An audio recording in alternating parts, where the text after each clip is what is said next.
Olá, tá começando o 81º episódio do A Fonte da Gigahertz, patrocinado nessa semana pela ExpressVPN. Quem tá falando aqui é o Marcos Mendes, e assim como toda semana o Felipe Espósito também tá por aqui, beleza? Tudo certo, Marcos. E aí, como é que vai? Tudo bem, o quão empolgado ou não você tá pra CS? Empolgação, acho que CS nunca foi um negócio que me chamou muita atenção, porque CS é aquela feira, grande feira tecnológica, mas que acho que 90% das coisas que eles apresentam lá é tudo conceito, umas coisas super experimentais que a gente nunca vai ter contato, ou se tiver, vai ser daqui 10 anos. Eu vi uma coisa que eu achei interessante, que eu acho que tanto a LG e a Samsung apresentaram as primeiras TVs transparentes micro-LED. Todo ano acho que tem um negócio de telas transparentes, mas pelo que eu vi lá nos vídeos, pelo menos, desse ano, é transparente assim de verdade. O micro-LED, quando ele tá preto, o fundo desaparece. Você vê do outro lado perfeitamente.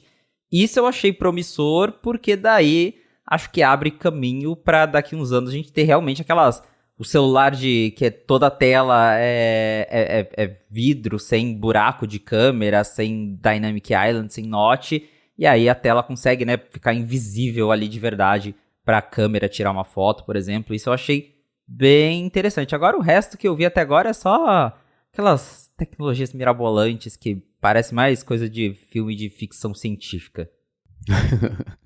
É curioso, faz uns anos já que a CES ela tem a parte das TVs, que é a parte de verdade, que a gente vai poder ver, tocar, comprar, usar ao longo dos próximos anos, e a parte de esse bando de projeto que é conceito mesmo.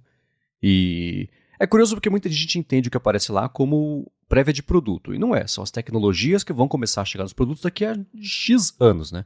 Tirando a TV dobrável que nunca chegou, que era a figurinha carimbada da LG por anos aí. Sim. Que agora virou a TV transparente, que é super legal. É engraçado que eu vi essa notícia, eu pensei a mesma coisa que você. Eu falei, tá aí o segredo para as telas contínuas e você poder apagar, etc. Quando ela tá com a TV transparente, desligada e transparente, né? Fica um pouquinho, não é fosco, ela fica um pouco mais escuro, né? Tipo um óculos de sol Sim. bem fraquinho assim. E tem esse modo de ver também, mas dá pra ver ele com o modo tela preta, que aí é o modo que a gente tá acostumado, né? Como se fosse mexer no conteúdo que tem as coisas. Isso eu achei bem legal também. Monitores apareceram lá, os monitores da Samsung, por exemplo, que eu achei interessantes lá. O de 32 polegadas 4K, que tem AirPlay, tem USB-C. Sempre que eu vejo essas notícias, dá uma vontadinha de ver monitores que fossem mais acessíveis e mais simples. Muito. Feitos pela Apple, para mais gente poder comprar, mas esse não é o negócio dela, né? Então, a gente fica resignado, fala, tá bom. Mas eu dou esse da... E faz uns 3, 4 anos que a Samsung investe nesse tipo de monitor, né? Tem uns três modelos diferentes, mas que fazem meio que a mesma coisa, e é uma ideia legal mesmo. Agora, esse da TV, por enquanto, foi o que mais me chamou a atenção, mas é isso, né? Coisas que a gente vai ver daqui a muitos anos mesmo, chegando por aí para todo mundo. Exceto o Quibi, que foi lançado e antes da CES seguinte, ele já foi cancelado, né? O serviço lá de streaming, que durou 6 meses. Acho que é bem representativo ele ter sido anunciado numa CES, né? Porque é meio resumão do que a gente vê por lá. Muita coisa que acaba não virando produto, mas conceitos que acabam sendo interessantes. Exato, é uma feira de conceitos. Isso da tela, de novo, me chamou bastante atenção.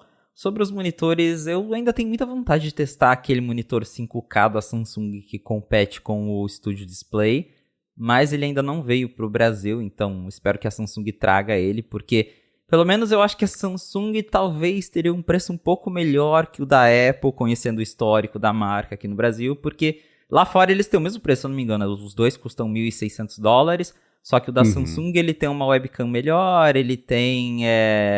Ele basicamente funciona como um Smart TV, só que sem a TV. Ele tem lá os aplicativos. Isso é uma coisa que eu acho, inclusive, que a Apple poderia ter feito com o Studio Display, porque eu lembro que o 95 Mac foi o primeiro a reportar anos atrás que a Apple estava testando um monitor com chip de iPhone, e aí a gente pensou, ela vai colocar aplicativo, vai funcionar tipo uma Apple TV, e o chip é só para cuidar de processamento de câmera, o que é um pouco chato, e a câmera nem é tão boa assim. Mas seria muito legal se a Apple seguisse esse caminho de, sei lá, transformar o monitor em uma mini Apple TV, que você instala lá os aplicativos. Quem sabe um dia, né? Mas, por hora, de CS, não teve tanta coisa assim que me chamou a atenção. A Apple tradicionalmente não participa de CES, ao contrário da maior concorrente dela, Samsung, que inclusive logo depois da CES já vai anunciar novos Galaxy, então janeiro é um mês bem grande para a Samsung, e a gente vai comentar aí no episódio de hoje mais para frente que talvez a Apple tenha um anúncio para janeiro para tentar bater aí com as coisas da CES, né? Mas a gente vai falar disso mais para frente. Sim, e lembrando mesmo, a CES começa amanhã, tem eles fazem uma prévia para jornalistas, etc, mas a parte dos conteúdos que vai começar a aparecer no YouTube aí nos próximos dias, principalmente, vai dar pra ver vai rolar aí a partir da terça-feira, amanhã. Mas vamos lá, agora antes de começar aqui com o nosso review do Guardado por Nós, episódio Brasil de For All Mankind, eu fiquei curioso sobre os seus Meta Ray-Ban fantasmas que você usou aí no fim de semana, porque eu acho que é sintomático de uma coisa interessante sobre o que aconteceu. Exato, eu comentei com você durante o fim de semana, porque eu tenho usado agora cada vez mais os Meta Ray-Ban no meu dia a dia, então eu já estou aos poucos me acostumando a fazer coisas, a criar conteúdos com ele. Então saio para fazer uma caminhada, vou com os óculos, e sábado aconteceu uma coisa muito curiosa, porque enfim, estava com amigos, estava dando um rolê por aí, e no momento que eu vi algo engraçado, a minha primeira reação foi levantar a mão e apertar aqui a haste. E aí eu passava a mão assim na haste, não achava o botão, e aquilo me incomodou, até que deu um estalo assim no meu cérebro, que eu falei, eu não tô usando o Meta Ray-Ban agora, né? E depois eu fiquei muito pensativo sobre isso, porque aí eu percebi que já tá fazendo parte do meu dia a dia, tal qual o Apple Watch faz. Eu mesmo, quando eu por algum motivo eu esqueço de colocar o Apple Watch no pulso, assim, aí toda hora eu fico levantando o braço, daí eu levanto, eu olho e falo, eu tô sem Apple Watch, né, verdade. E foi muito engraçado porque, por, né, já anos aí, o celular é a minha câmera principal, então qualquer coisa que eu vejo, tiro o celular do bolso, né, abre a câmera, tira a foto. E naquele momento, como era um negócio muito instantâneo, rápido, que estava acontecendo, e eu só queria registrar aquilo, o meu primeiro instinto foi tirar foto com o óculos, que já supostamente era pra estar na minha cara, mas não estava, porque eu tava dentro do shopping, então, né, não ia ficar andando de óculos escuros dentro do shopping. Mas aí me fez pensar sobre o quão legal é o Meta Ray-Ban, de novo, nesse sentido de ele é um produto que acaba desaparecendo, tal qual, de novo, o Apple Watch, porque o que eu gosto do Apple Watch é justamente isso, ele é um relógio que, enfim, passa ali o dia inteiro sendo um relógio, e quando eu preciso de outras coisas ele também faz, e com o Meta Ray-Ban é tipo isso, são óculos normais, óculos de grau inclusive no meu caso, mas que tem ali na câmera o alto-falante, dá pra fazer várias coisas com ele, e isso da câmera tá me pegando bastante, porque tá sendo muito legal registrar momentos rápidos, que de novo, ele não substitui a câmera, porque alguma galera vem perguntar, mas ele substitui, sei lá, seus AirPods, ele substitui câmera. Não, em qualidade não, mas, cara, você tá ali andando na rua, aconteceu um negócio engraçado, passou um negócio diferente. Às vezes o tempo de você tirar o celular do bolso e abrir a câmera é o tempo daquele momento acabado, que você viu já passou, e você tem um negócio ali na sua cara, que é só apertar aqui um botão e ele registrou, pelo menos você tem o registro. Então, isso eu tô achando muito legal. E aí, né, claro, me fez pensar também que realmente acho que tem um futuro aí nesses vestíveis de cara. Esse formato dá pra ver que encaixou pra você. Eu imagino que seja assim o caso de muita gente também. Depois de umas 3, 4 semanas usando, já vira meio natural fazer o movimento. E é o que você comparou, né? E já aconteceu comigo, certamente, espero, com ouvintes aqui também, que é o seguinte, né? Você não tá usando o relógio, vai ver alguma coisa, você toca no pulso pra acender o relógio, e você tocou no pulso de verdade, que tá sem o relógio, né? É que nem, sei lá, uma coisa que eu já fiz também, eu sentei aqui na frente do Mac e vou trabalhar. Dei um toque na tela do Mac, pra acordar a tela do Mac, como se fosse o iPhone, pra acordar também. Então essas coisinhas assim mostram, né? Exato, né? Que nem sentir vibração fantasma no bolso, no pulso mesmo, né? De novo, por conta do relógio. Então, pra você, pelo menos assim, você usa óculos o tempo inteiro, então dá pra entender qual foi a parte do seu cérebro que bugou ali a hora que você tentou ativar, né? Como se você estivesse sem nada no rosto e tivesse tentado alcançar uns óculos imaginários ali. Mas dá pra ver que são essas pequenas interaçõezinhas assim, quando vira natural, é isso, né? Você faz sem pensar, e no caso do óculos, parece que foi exatamente isso aí.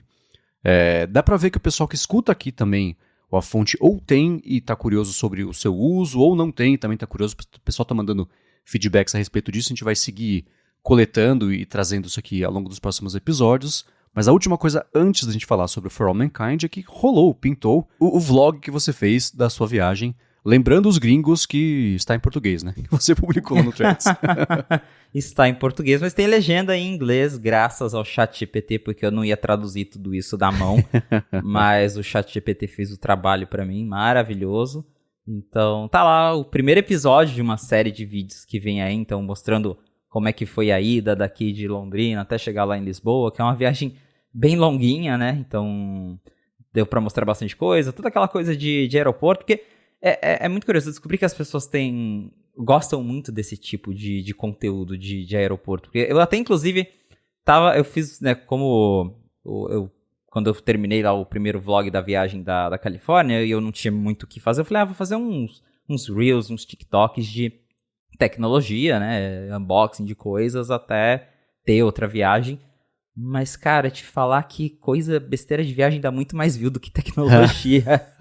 Acho que as pessoas, pelo menos quando você tá, sei lá, tá no TikTok, a galera tá mais interessada em ver alguém passeando, contando alguma coisa de aeroporto, do que ficar vendo análise de celular. Então, não julgo que quando eu tô no TikTok eu também só quero ver besteira. É o momento que eu quero desligar minha cabeça, então dá pra entender. Mas o pessoal, eu até vi lá uma galera que escuta aqui a fonte me mandando feedback que gostou do vídeo e tal, que acha legal. Porque é justamente isso, quando você viaja bastante, você descobre alguns hacks para viajar melhor, né? No caso, hacks é ter cartão de crédito X ou saber ir em lugar Y do aeroporto.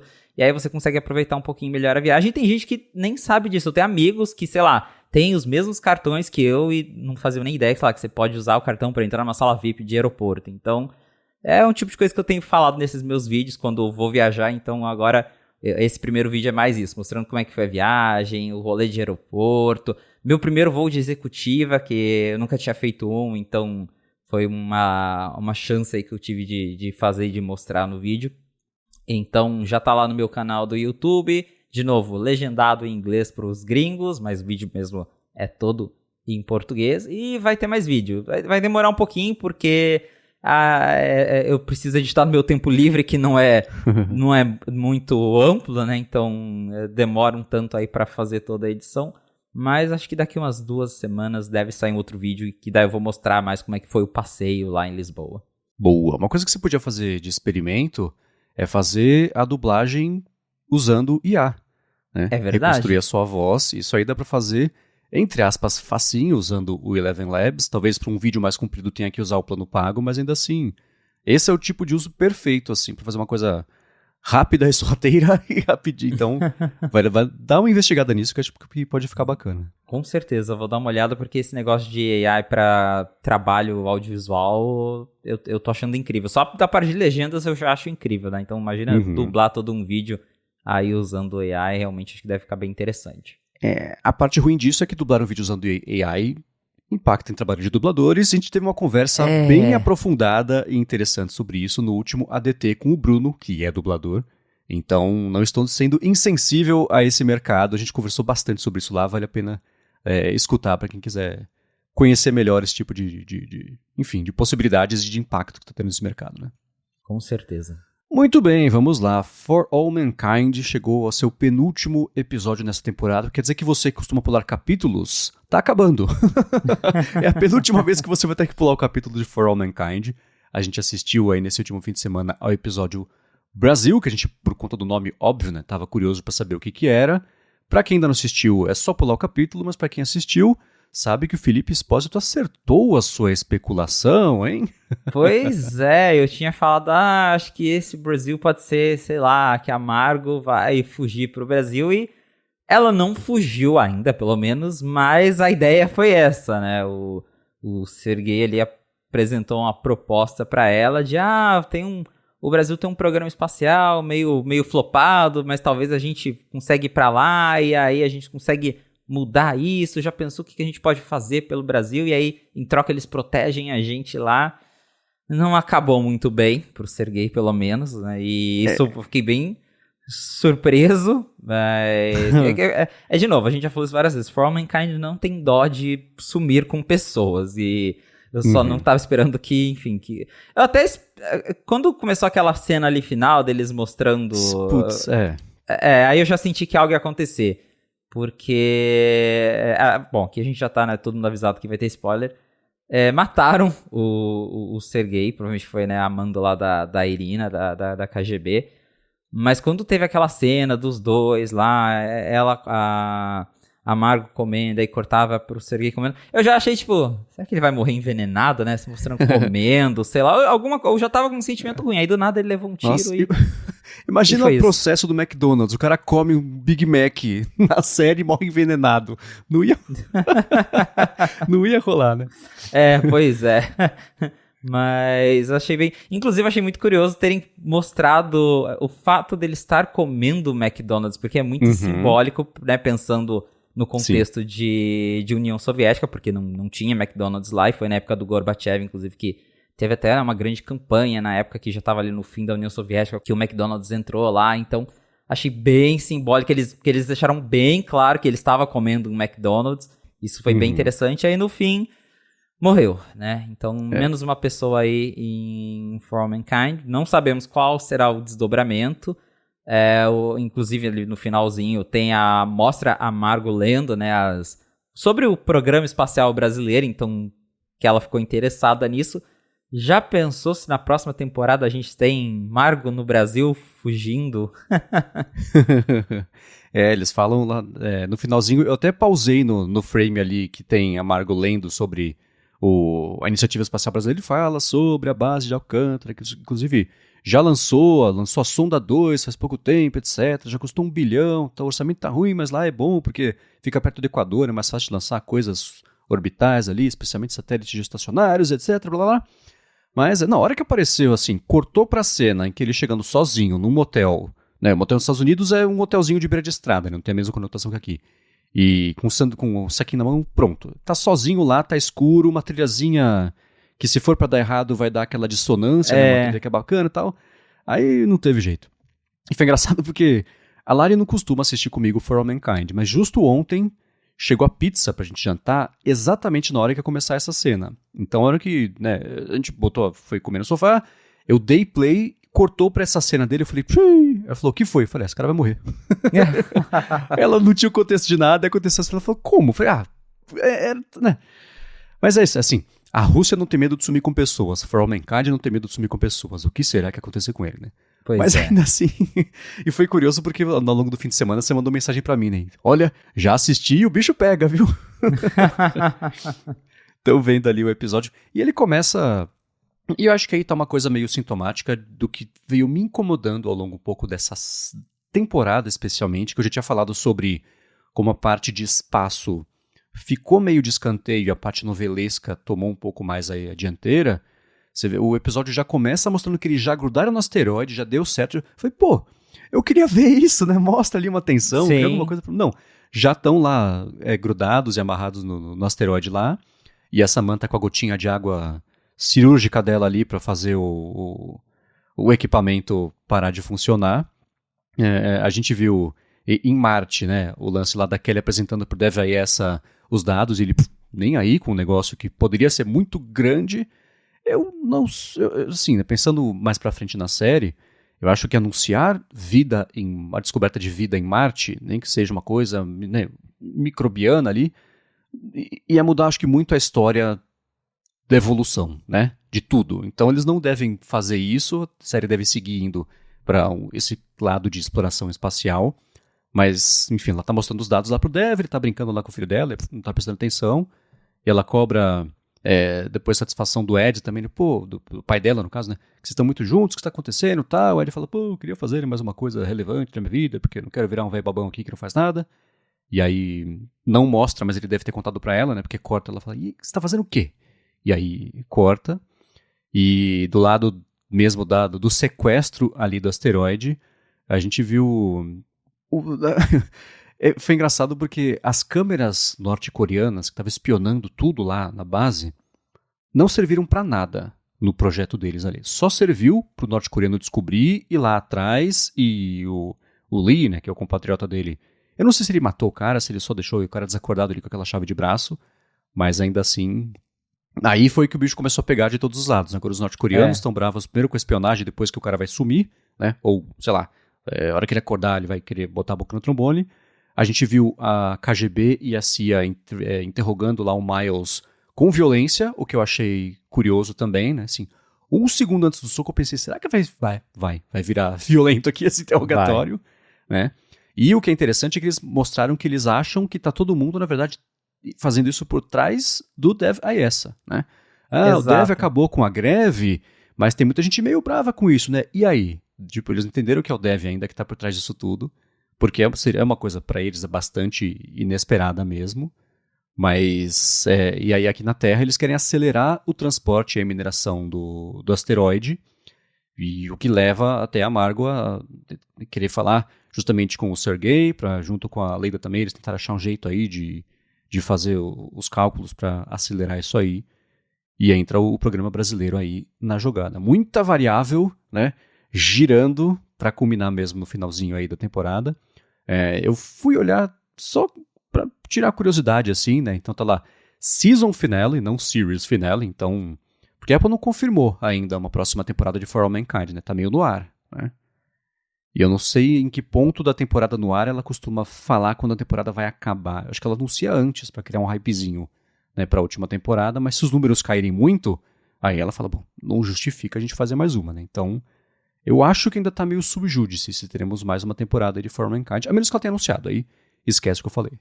Eu acho que eles ainda não anunciaram outra temporada de For All Mankind, mas talvez tenha mais uma, né? Porque pelo menos a gente já tá na 4ª temporada de For All Mankind, então acredito que é uma série que trouxe um retorno em números pra Apple, pra ela continuar mantendo a série por muito tempo, que a gente já viu que tiveram outras séries lá do começo da Apple TV Plus que já acabaram, já terminaram, Sim, foram canceladas. Exatamente, então acho que For All Mankind tá dando certo.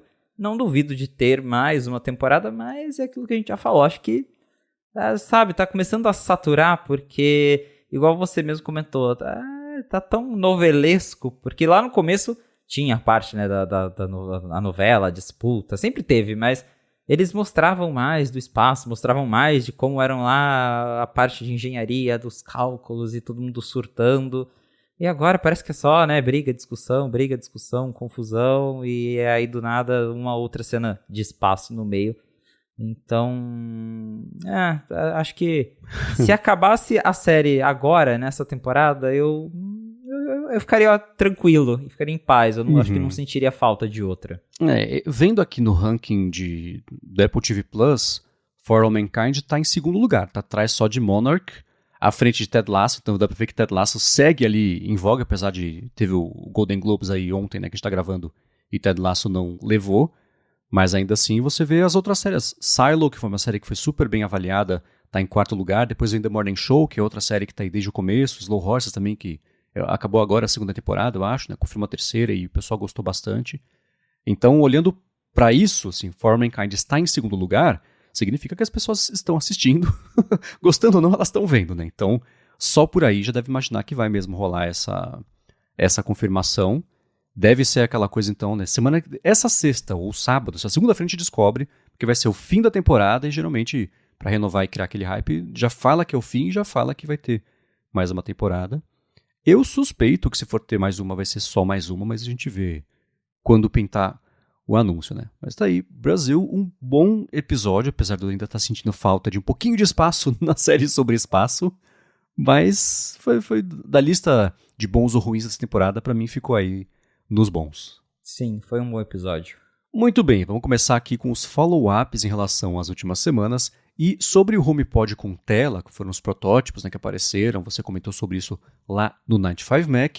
O Rambo comentou o seguinte, aquele protótipo do HomePod com tela em cima, ele também achou bizarro, mas ficou pensando que pode ser um daqueles esquemas em que a Apple costuma fazer de usar o modelo atual de um produto que já existe num protótipo da geração nova, para quem quer que seja, né, que está tendo acesso ao protótipo, não saber como é que vai ser o produto final. Então, de repente, essa tela redonda, no produto de verdade, pode ficar na frente, num ângulo diferente aí desse que o pessoal está testando.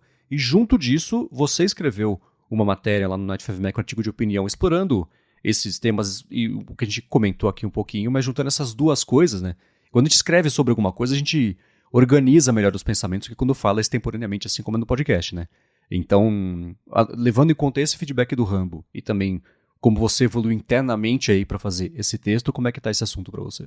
Então, bom, sobre o que o Rambo comentou, é uma possibilidade, porque a gente está falando de um protótipo, então é um negócio não finalizado, pode ser que seja algo que a Apple criou ali só para ver mesmo como é que vai ser a tela, testar a tela, sem necessariamente ser de fato uma ideia de como será o produto final, algo mais para testar. Porque sim, a Apple faz muito isso, eles testam bastante esse tipo de coisa. Se eu não me engano, quando a Apple estava começando lá o projeto do iPhone 15 Pro, eles tinham um beta interno que eles rodavam no iPhone 14 mesmo, que transformava o botão lateral em botão de ação, o botão de liga-desliga, que obviamente era só os engenheiros que usavam, só para eles não precisarem ter acesso a um iPhone 15 para testar lá o menu do botão, ver como que ele funciona. Então, o sistema meio que trocava o botão lateral para funcionar como botão de ação. Então, pode ser que a Apple fale, bota uma tela aqui, né, nesse HomePod mesmo, só pra gente ver como é que faz, aí lá pra frente, né, alguém tá trabalhando num design diferente, e aí depois a gente junta as coisas. Então, esse tipo de coisa acontece lá na Apple. Mas, né, pensando aí, a matéria que eu fiz ali seria o questionamento que eu trouxe no A Fonte da semana passada, né, se um HomePod com tela desse jeito que vazou, se ele mudaria muito a experiência de usuário. E, né, nesse caso, se de fato o produto final for este mesmo, com a tela em cima, é um negócio meio estranho, porque fica meio com um tapa-buraco. É que a tela em cima é o que a gente já tinha comentado. Para você interagir com ela, você precisa literalmente estar em cima, né, olhando para o HomePod, porque senão você não consegue ver o que está acontecendo ali. Então, ela perde um pouco a utilidade se você precisa estar perto toda hora para ver, e não é uma coisa que você consegue olhar de longe, porque ela está reta e não virada para cima.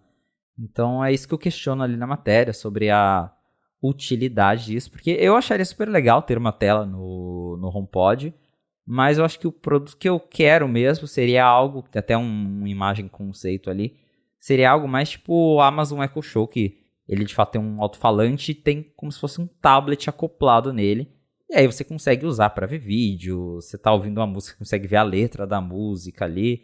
Eu acho que um produto tipo esse seria bem mais legal. Tem aí rumores, a gente já escreveu sobre a Apple internamente estar testando ou rodando tvOS no iPad mini para ver como que a interface se comporta numa tela desse tamanho. Então, tem experimentos disso lá dentro.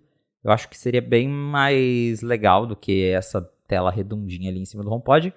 Mas também é o que a gente comentou, que ter a tela ali talvez é melhor que o que a gente tem hoje, que é nada, no sentido de dar um pouquinho mais de controles manuais para o HomePod, porque daí você consegue mexer em mais coisas, sei lá, a gente não sabe como é que vai ser a interface, mas acredito que você vai conseguir ter ali, talvez escolher as músicas direto ali na tela do HomePod, ver suas playlists sem ter que ficar pedindo para Siri, acessar de repente um aplicativo ou outro ali de novo sem ter que pedir para Siri, controle do HomeKit. Então seria legal, mas não resolveria tanta coisa assim. Acho que seria mais para falar que o HomePod ganhou uma tela, né? Mas se eles lançarem de fato algo como esse protótipo aí, não acho que será tão útil assim. Apesar de vai ser bacana, mas não vai mudar tanta a experiência do usuário como se a Apple, se por exemplo eles lançassem um HomePod que tem um tablet acoplado ali. Isso ia ser bem mais legal. Como eu comentei até do lance do Google na semana passada. Para quem quiser ler esse texto que o Felipe escreveu, o link na descrição aqui do episódio. Agora, sobre a Apple não estar falando muito, né, sobre o Vision Pro, o Arthur de Vigir falou o seguinte, né, que o Marques Brownlee também se questionou, né, sobre isso num vídeo recente, e aí é o Arthur falando agora. Será que a ideia é justamente essa? A empresa não fala, mas deixa que os canais e usuários criem um hype aí que fica meio autossustentado, né? Que é um hype que não existe num produto que poucas pessoas vão de fato ter acesso. Algo como levar o hype pela escassez, mas elevar ele ao máximo junto da escassez. O que você acha disso? Eu até respondi o Arthur lá no Threads e pode ser algo que a Apple realmente esteja fazendo, mas...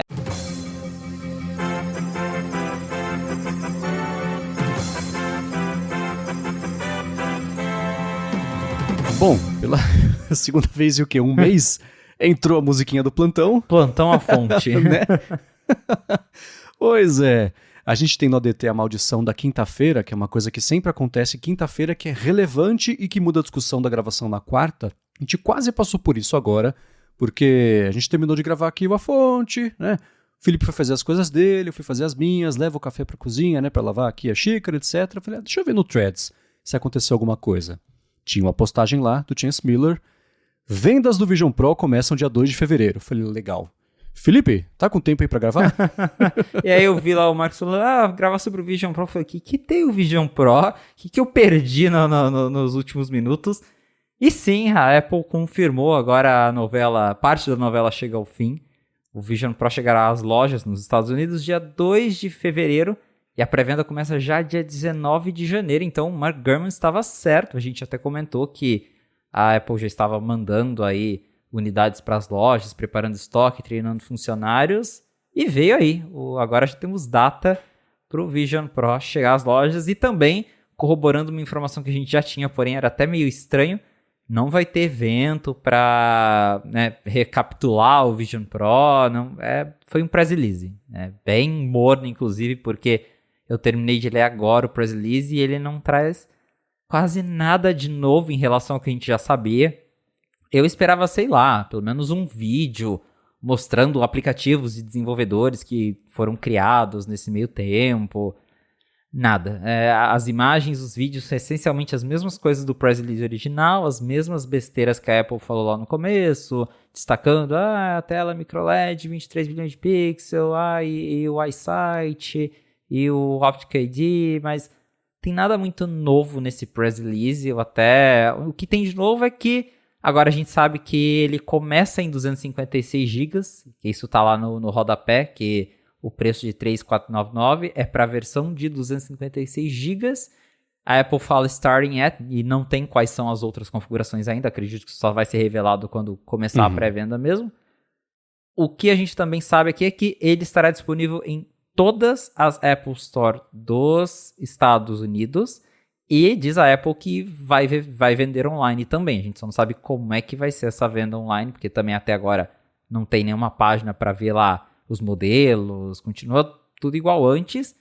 E agora a gente também sabe que quem precisar de lentes das Eyes, lentes de grau, essas lentes vão custar $149, então em torno aí de R$720. E essas lentes elas são acopladas magneticamente, então se você precisar eventualmente trocar essa lente, você vai poder pedir novas lentes, e segundo a Apple, essas lentes elas podem ser pedidas online. Então, outra novidade que o press release revelou pra gente é o conteúdo da caixa. Ele vem com 2 cintas, pulseiras de cabeça, isso também já vinha sendo discutido. Uma é aquela que aparece nas imagens promocionais, e outra é aquela que também passa por cima da cabeça. A Apple diz que as duas vêm na caixa para você escolher a que melhor funciona para você. E aí o Apple Vision Pro também vem com o Light Seal, que é aquela proteção do olho. Vem em 2 tamanhos, inclusive, segundo a Apple, para você também escolher a que melhor se encaixa para você. Vem com uma proteção para a tela, para a parte da frente, para quando você for guardar, para aquilo não riscar. Então, segundo a Apple, vem com Apple Vision Pro Cover. Polishing Cloth, então, ele vem com um paninho da Apple incluso. Olha só, por $3.500 você ganha um paninho da Apple, a bateria, cabo e, o cabo USB-C. Então, é isso. Alguma coisa te surpreendeu, Marcos? Além do anúncio do nada, né? A segunda-feira, 11 da manhã. Tirando o anúncio do nada, né? E, bom, ao longo do episódio inteiro a gente fez referências também ao Vision Pro, como é que vai ser, como é que não vai. Na mágica da edição eu vou tentar tirar o máximo possível sem ficar parecendo cortes feios e brutos, mas se tiver algum, é por conta disso. Afinal, é melhor lançar o episódio o mais rápido possível com dados certos do que alternativa, né? Mas na verdade não é exatamente uma surpresa, mas a Apple confirma no press release que o Vision Pro vem mesmo com o chip M2. existia uma teoria de que no anúncio, a Apple, no anúncio de verdade, né, para lançar, ele poderia, na verdade, vir com o M3 e não com o M2, que é de um ano anterior, etc. Não. É com o M2. É interessante. E, além de ser interessante, ele já vir com as duas cintas, né? A Apple mostrou a foto da outra cinta, ela é um pouco diferente, porque não tem, a cinta principal que a gente está acostumado a ver nas fotos, que é uma coisa só, ela é larga, né? Ela vai alargando e abraça a parte de trás da cabeça, e tem até um ajuste com fios que você gira na direita ali, e vai deixando a cinta um pouco mais presa, né? Essa cinta dupla, que passa atrás da cabeça e tem uma por cima também, ela é bem mais simples, né? Tem um velcro ali, parece, para você poder puxar e prender, junto com a de cima também. Então tem uma diferença, sei lá, não de acabamento, mas ainda assim de funcionamento. Acho que essa com essa coisa de trás, eu não sei se estava assim ainda nas fotos. É interessante que para as lentes tem dois tipos, né? Tem a de $100, que é só lente de leitura, e de 150, que é as lentes que você tem que fazer mesmo. Como é que chama? De prescription? Lente de grau, né? Com receita, isso. né? Então isso é interessante também. Outra coisa que vai ser em todas as lojas dos Estados Unidos, não vai ser que a Apple podia, em lojas selecionadas, não, em todas elas, na online, ok, né? Não é nenhuma surpresa mesmo que vai ser. Fico me perguntando quanto estoque vai ter em cada loja, né? Porque se a expectativa de venda não é tão gigantesca assim, e vai ter em todas as lojas, né? Vai ter loja que vai ter 2, 3, né? Vai ter demonstração, vai saber, né? Se você vai lá na loja, vê, demonstra, quero comprar na loja, beleza, você recebe em casa daqui a 3 dias. Pode ser uma coisa assim também, né? Porque se você tem lá parte das lentes de receita, tem que ter mesmo esse suporte aí em todas as lojas. E eu estava curioso para saber o preço que a Apple já tinha dito. Vai começar em $350 e era tudo que a gente sabia. Agora a gente sabe que ele começa a 3.500, né? Quem dera fosse 350. Começa em 256 de espaço, e aí sim deve ter 512, 1 tera, eu não sei. Mas agora a gente já sabe qual que é esse mínimo, né? Qual que é esse piso. E também a pré-venda já começar agora na sexta-feira, dia 19, e as vendas mesmo começarem lá no dia 2. Tá em linha com o que era o rumor do Mark Gurman, que assim, né? Para bagunçar a CES, a Apple deve anunciar isso já na próxima semana, mas mal a gente sabia que era bem mais cedo do que mais tarde, né? Exato, então de fato ele estava certo, o anúncio veio aí. E, de novo, o que me. Isso do M2 você bem notou, porque tinha, né, os crentes de que a Apple não vai lançar isso com o M2, o M2 já vai ser meio defasado, vai ser. Não, né, tá mais do que oficial, é chip M2 mesmo, não vai ser M3. Mas eu, de novo, fiquei um pouco, não sei se decepcionado, porque, enfim, eu nem sei se vou comprar esse negócio, mas eu realmente esperava que ia ter pelo menos um vídeo mostrando aplicativos de terceiros, toda aquela coisa, tipo, olha o que os desenvolvedores já fizeram, que, de novo, tudo que rolou com o Apple Watch de 2014 para abril de 2015, e nada. Eu até achei aqui que teve uma sessão, um parágrafo aqui, que a Apple fala que é sobre jogos, e eles falam, os usuários podem acessar os mais de tantos títulos no Apple Arcade, e existem alguns títulos que foram adaptados como jogos espaciais. E ela cita aqui, ó, Game Room, What the Golf e Super Fruit Ninja. Então, nossa, imagina você cortando as coisas no ar. Só que, poxa, $3.500 destacar Fruit Ninja como sua melhor experiência, sabe? Nossa, eu tava esperando bem mais do que isso. Um bom demo. Acho que depende da sua expectativa do que pra que é, pra que você vai usar. Tudo bem.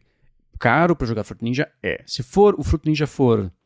A gente tem que lembrar, o iPhone quando saiu só tinha basicamente Fruit Ninja, já era mó legal, né? Era mais barato, óbvio, do que o Vision Pro, mas ele pode ser é uma demonstração em vida real das possibilidades dele. E lendo isso, aí me deu vontade de ir na loja só pra ir num dojo digital lá e cortar as frutas. Vai ser mó legal, né?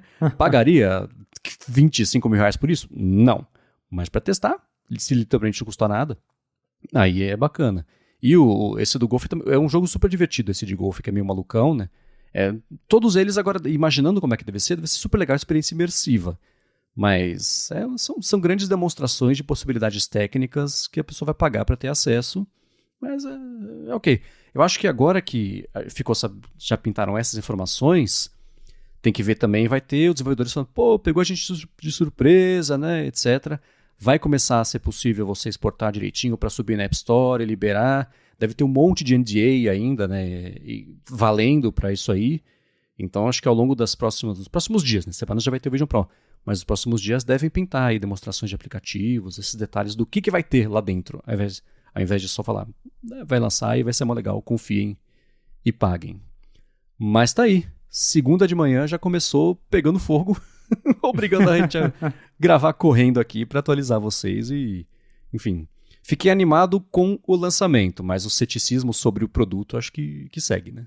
Esse vai seguir até pelo menos a gente ter os primeiros reviews publicados em vídeo da galera usando, porque até agora eu entrei aqui na página do Vision Pro, eles só colocaram que a pré-venda começa ali no finalzinho de janeiro, né, dia 19, mas a página mesmo lá de preço continua não tendo, continua a mesma coisa de antes. Então, até mesmo com a confirmação de que o lançamento está logo aí, a Apple continua segurando o máximo possível de informações sobre esse produto. Então, isso me deixa intrigado. Mas, enfim, aí estão as informações. Não muitas novas, mas ainda assim a confirmação de data, pelo menos a gente já tira um pouco dessa ansiedade.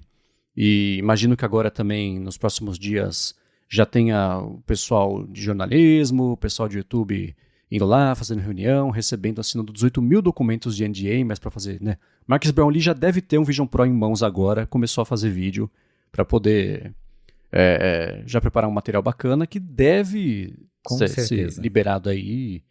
E, enfim, né, vai ser aquela blitz de mídia que a Apple costuma fazer com produtos novos. E aí, com o pessoal usando mesmo, aí vai ser legal de ver essas impressões, né? Mas o que o demo que a gente viu, até trouxe o Tassos Veloso aqui, abraço pra ele, pra falar quando teve o evento. É isso aí. Boa, de volta à programação normal, então.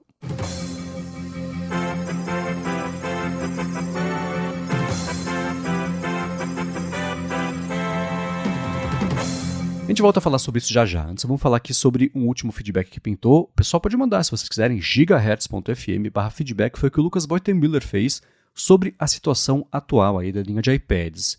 Ele falou que discorda do que vários veículos, eu inclusive, né, vem falando sobre a confusão da linha de iPads, e para ele tem 3 linhas claras. Você tem o iPad básico, que é o 9 e o 10, tem a linha intermediária, que é o iPad Air e o iPad Mini, e a linha profissional, que é o iPad Pro.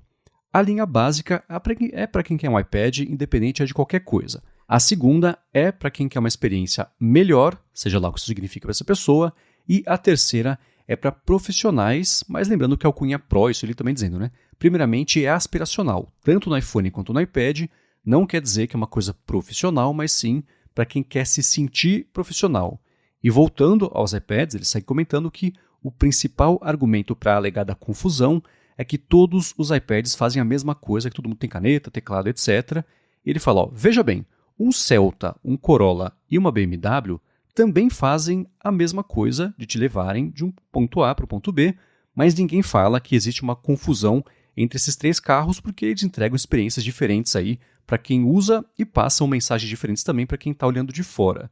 Ele conclui que todos os iPads têm tela, biometria, caneta e teclado, mas cada um deles entrega experiências diferentes, seja para o uso, seja para a mensagem que a pessoa quer passar para os outros e assim por diante. E aí?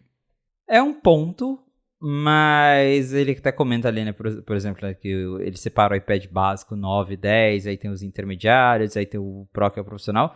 Só que tem muitas variáveis entre esses modelos, que, por exemplo, se a gente pega o iPad Pro, existem 2 iPad Pro e eles não são exatamente iguais, porque não é só o tamanho de tela. Tem o Pro menor, que ele não tem a tela mini LED, que é só no Pro maior, e aí você tem ali o Pro menor e o iPad Air, eles são bem parecidos, mas né, o Pro ele tem um M2, mas essencialmente, tirando ali o M2 e a tela ProMotion, eles, de novo, é quase a mesma coisa. Você não muda tanto assim a experiência de um para o outro.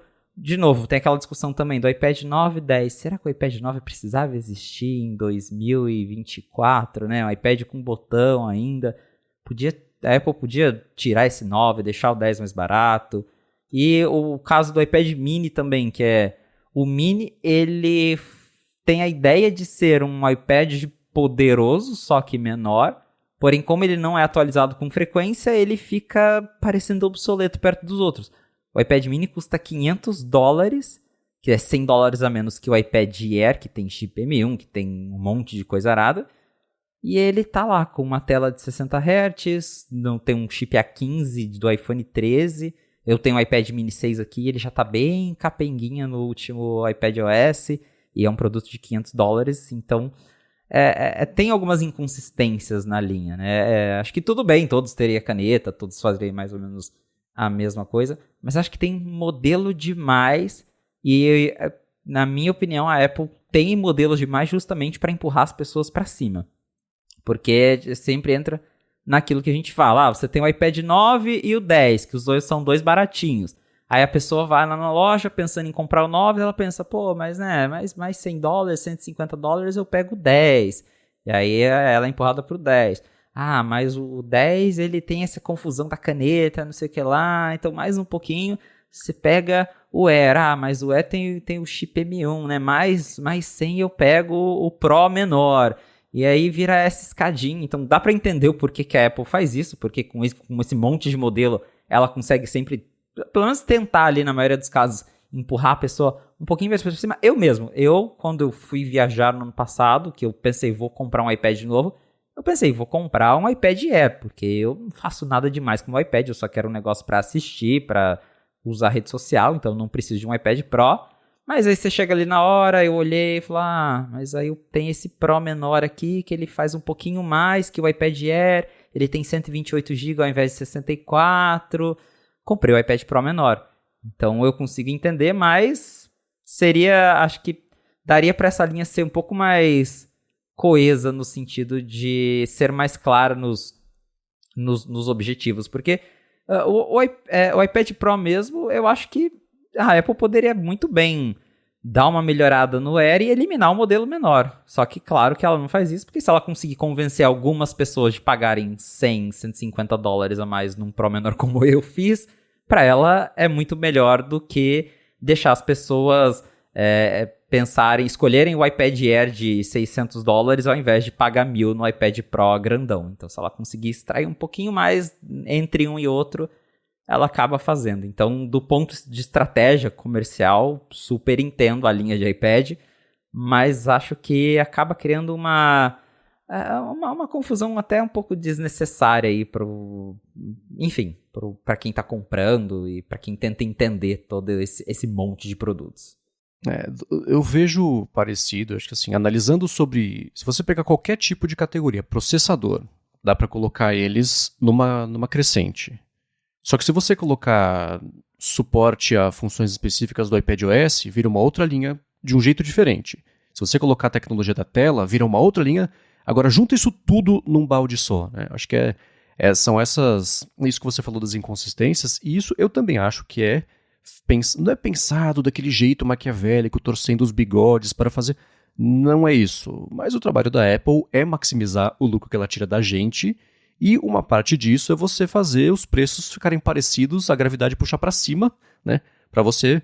Eu queria ter acesso a isso, assim. A maioria das pessoas. O iPad 9 não, porque quem entra lá querendo já um iPad 9 provavelmente está buscando preço. Mas quem entra querendo comprar um iPad 10 na loja e sai com o iPad 10, não sai com o Air, por exemplo. Ou quem entra querendo comprar um Air e não sai com um Pro, por exemplo, né? Existe a caneta, existe o teclado, etc., que empurra ainda mais o preço para cima, então por isso essa tem um pouco mais de resistência para fazer essa compra para cima.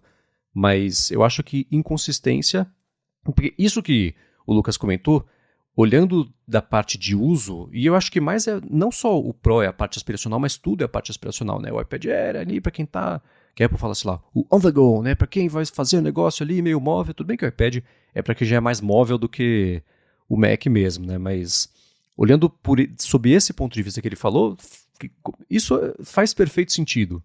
Mas se a gente mudar a especificação, já cai por terra, né? O próprio assim, o iPad mini custa mais do que os iPads 9 e 10, porque ele tem um hardware mais atualizado, já é estranho, né? E olhando para a linha inteira, é como se fosse ter o iPhone SE, o SE2, o mini, aí ter o iPhone normal, ter o iPhone Air, ter um iPhone Pro. É um pouco difuso isso mesmo, e quanto mais opção você der, mais difícil fica da pessoa bater o martelo e falar, eu quero esse, né? E a comparação com o carro, assim, se um iPad custasse 500, outro custasse 5 mil, outro custasse 550 mil, acho que isso sustentaria. A parte dos carros é... Assim, a diferença de preço de um Celta para uma BMW é... Eu estou falando sobre porcentagem. Óbvio, né, que uma BMW custa mais do que um iPad Pro. Talvez não no Brasil. Mas ainda assim, a diferença de preço é mais elástica ainda e teria que os 3 carros serem feitos pela mesma montadora, né? E falar que tudo é para todo mundo, né? A Apple anuncia com o mesmo perfil quem está usando o Air, quem está usando o Pro, quem está usando...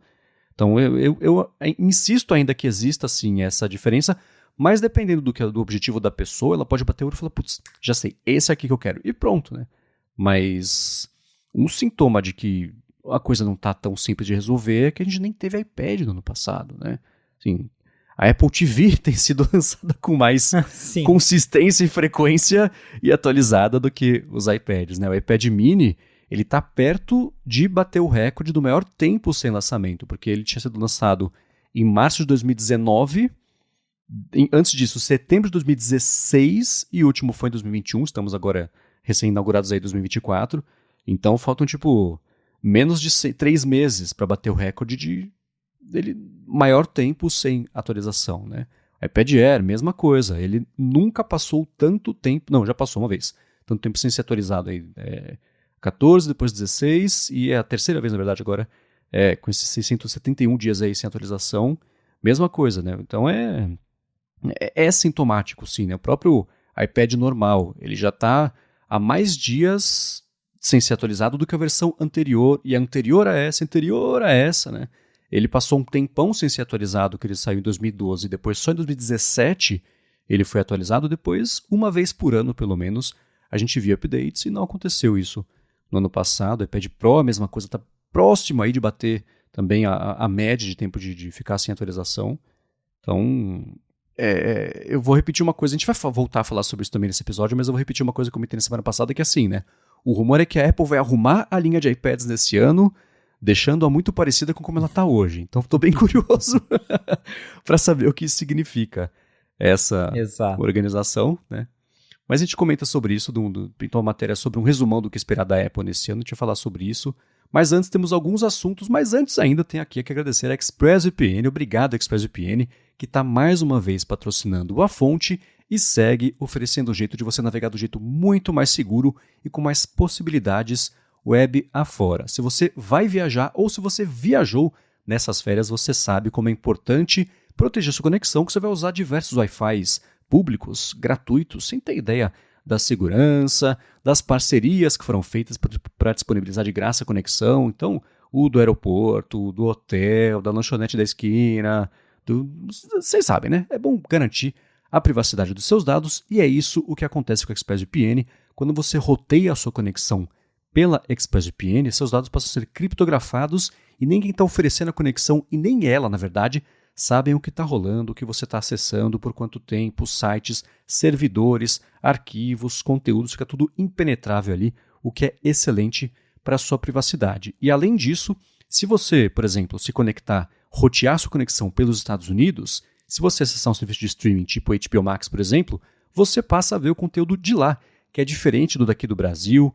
Netflix é a mesma coisa, YouTube é a mesma coisa, eu uso todo dia para isso, inclusive agora direto na Apple TV, sem ter que usar o AirPlay, né, para jogar o conteúdo do iPhone para a Apple TV, porque a Apple TV tem agora suporte a VPNs e é excelente. Quando você ativa uma VPN pela primeira vez, você passa a ter um atalho para VPN direto no menu ali da Apple TV. Você toca uma vez, toca a segunda, já ativou para o país que você quer, né, que deixou configurado, pelo menos no aplicativo da ExpressVPN, é assim, e acelera, facilita muito o acesso a qualquer conteúdo de qualquer país. Isso é o que é bom, porque você está pagando por esse serviço, você usa ele de forma plena. Para conhecer melhor a ExpressVPN, faz o seguinte, vai em expressvpn.com/afonte. Por meio desse link, você vai testar por 1 mês com garantia de dinheiro de volta aí, se você quiser, por 30 dias também de você, quando você assinar o plano anual. E assinando o plano anual, você vai ter 3 meses de graça a mais também. Então, é 1 mês para testar, 12 na assinatura do plano anual, e depois mais 3 de lambuja, só porque você foi em expressvpn.com/afonte. E quando você testa, é bom você ver como é fácil colocar no iPhone, no iPad, no Mac, além da Apple TV, né, como eu comentei agora, em TVs também, direto dependendo do modelo, no roteador da sua casa também, se você quiser. Então vai lá, conhece expressvpn.com/afonte. Muito obrigado, ExpressVPN, pelo patrocínio de mais esse episódio aqui do podcast e pelo apoio a toda Gigahertz. Valeu, ExpressVPN! Muito bem, vamos lá. Uma notícia que a gente comentou recentemente aqui no A Fonte foi sobre umas parcerias que a Apple vem fazendo com veículos de notícia, né, para ajudar a treinar os modelos de linguagem conversacional, as IAs que ela vem fazendo aí. E a OpenAI foi criticada por não estar fazendo a mesma coisa, né?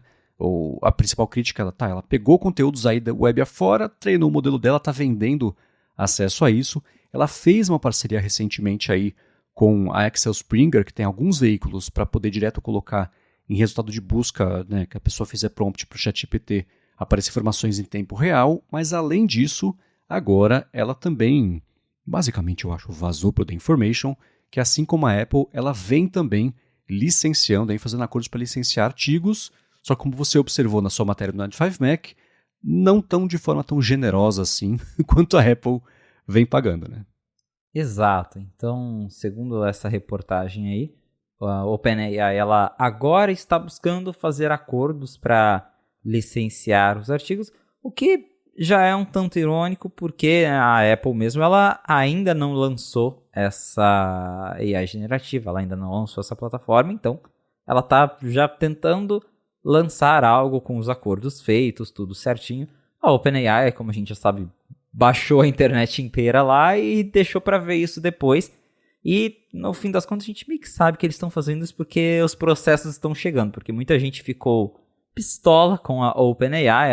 O The New York Times mesmo está processando a OpenAI e a Microsoft, alegando que eles estão usando os artigos do The New York Times sem licenciamento, sem ter pagado qualquer coisa. Eles até alegam que a OpenAI não apenas copia os artigos e usa eles com propósito comercial, mas também para acabar competindo diretamente gerando conteúdos aí em cima desses artigos do New York Times. Então a OpenAI está sendo processada e depois disso aí eles resolveram buscar aí fazer acordos com algumas publicações. Porém, segundo a reportagem anterior que a gente tinha comentado, que foi inclusive o The New York Times que falou isso, a Apple está propondo acordos aí de vários anos que chegam a valer até 50 milhões de dólares para poder licenciar as publicações de, enfim, jornais, revistas. E a OpenAI está querendo pagar um pouquinho menos, entre 1 e 5 milhões de dólares para licenciar os conteúdos. Então, bem, né, uma proposta bem diferente da proposta da Apple. E, de novo, acho que a grande questão é que a Apple, a gente ainda não sabe como vai ser a plataforma dela, mas ela já dá para ver que ela quer construir a plataforma com coisas mais estabelecidas e, enfim, regras mais claras, sem sair baixando toda a internet. Ela já optou por logo de cara negociar com grandes publicações, já oferecer para licenciar conteúdos específicos, enquanto a OpenAI saiu usando tudo aí e agora está resolvendo as coisas do jeito que dá. E é importante fazer uma distinção também, por exemplo, hoje o ChatGPT 3.5, que é o ChatGPT gratuito, eles têm uma data de corte de atualização para dados até janeiro de 2022. O ChatGPT 4, ele é atualizado até mais recentemente, saiu no finalzinho do ano passado um update que as informações, né, o treinamento, os modelos, os dados que estão por lá, são até abril de 2023. Então, essas parcerias seriam para treinar o modelo, ele ter ali direto nele, sem precisar fazer busca na internet, com dados mais atualizados.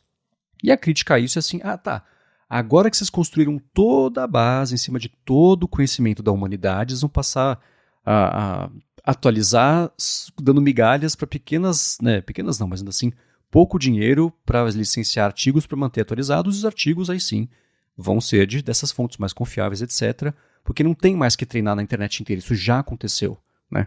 Esse estrago, para quem acha que isso foi uma coisa ruim, já está feito, né? E existe a segunda parte que eu falei da parceria com a Axel Springer, que é a seguinte, né?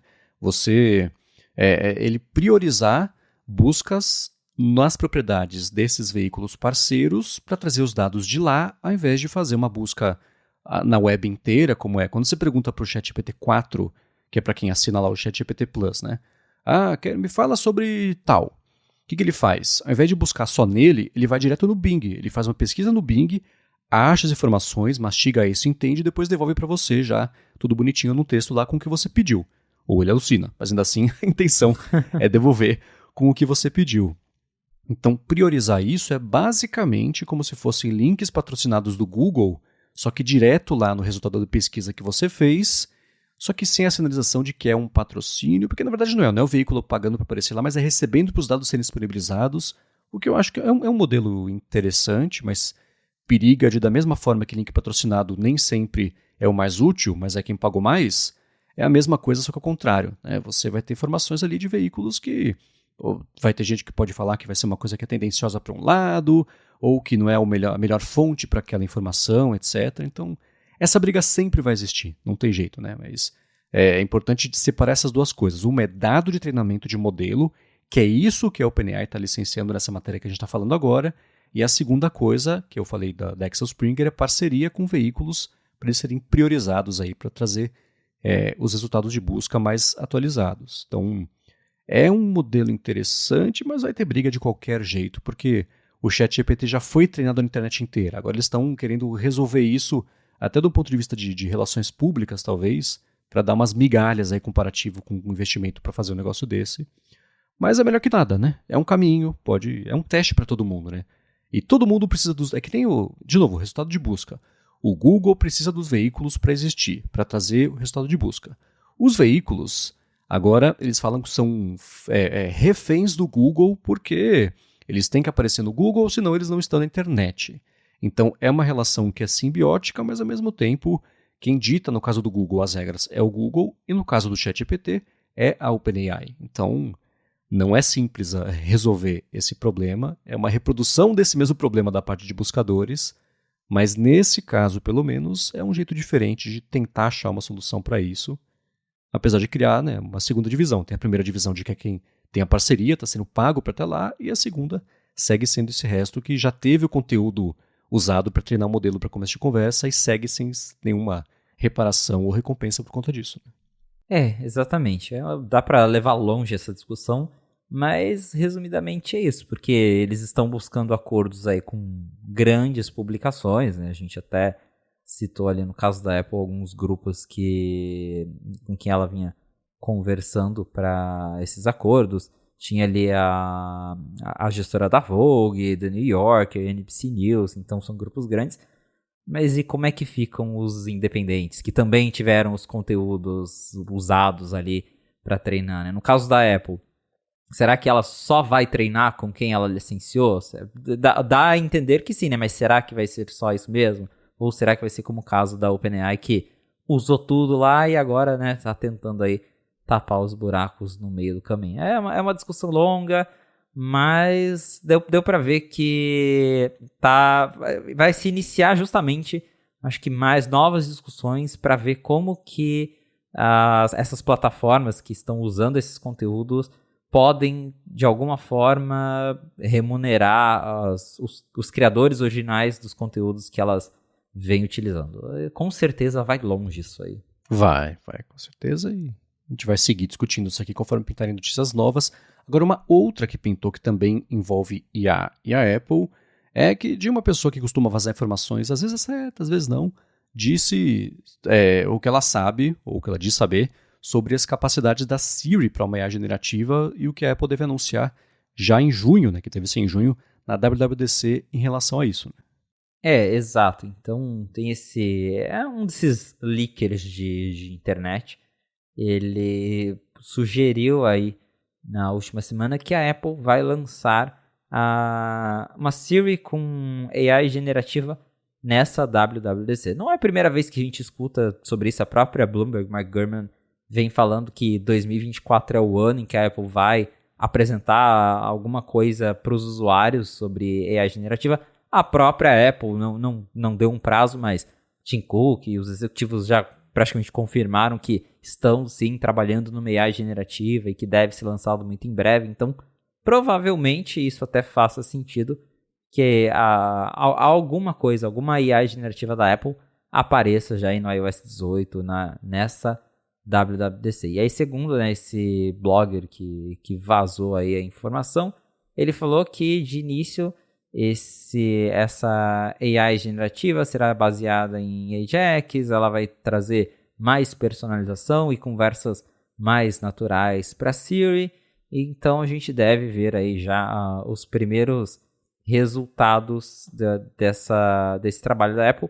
Um detalhe interessante que ele mencionou é que alguns serviços ou alguns recursos podem diferenciar entre serviços de assinatura. Então, pode ser que talvez isso é até algo que a gente, né, vem discutindo. Pode ser que essa AI generativa da Apple, Siri Plus, seja um serviço pago e não algo gratuito. E, né, vindo da Apple, não duvido, porque tudo hoje em dia para eles é motivo de transformar em assinatura, transformar em serviço.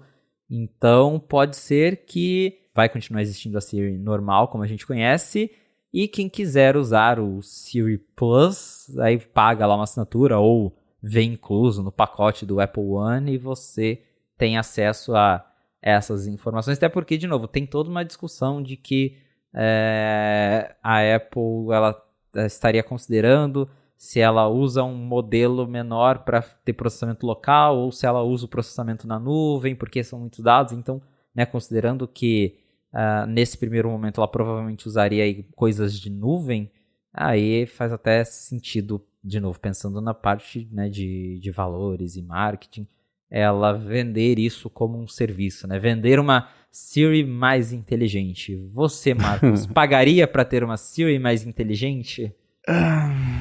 Eu vou dar a resposta favorita do pessoal lá no Lamundo. Depende.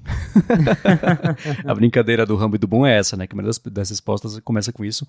Porque, por exemplo, hoje eu vejo vantagem em assinar o ChatGPT Plus.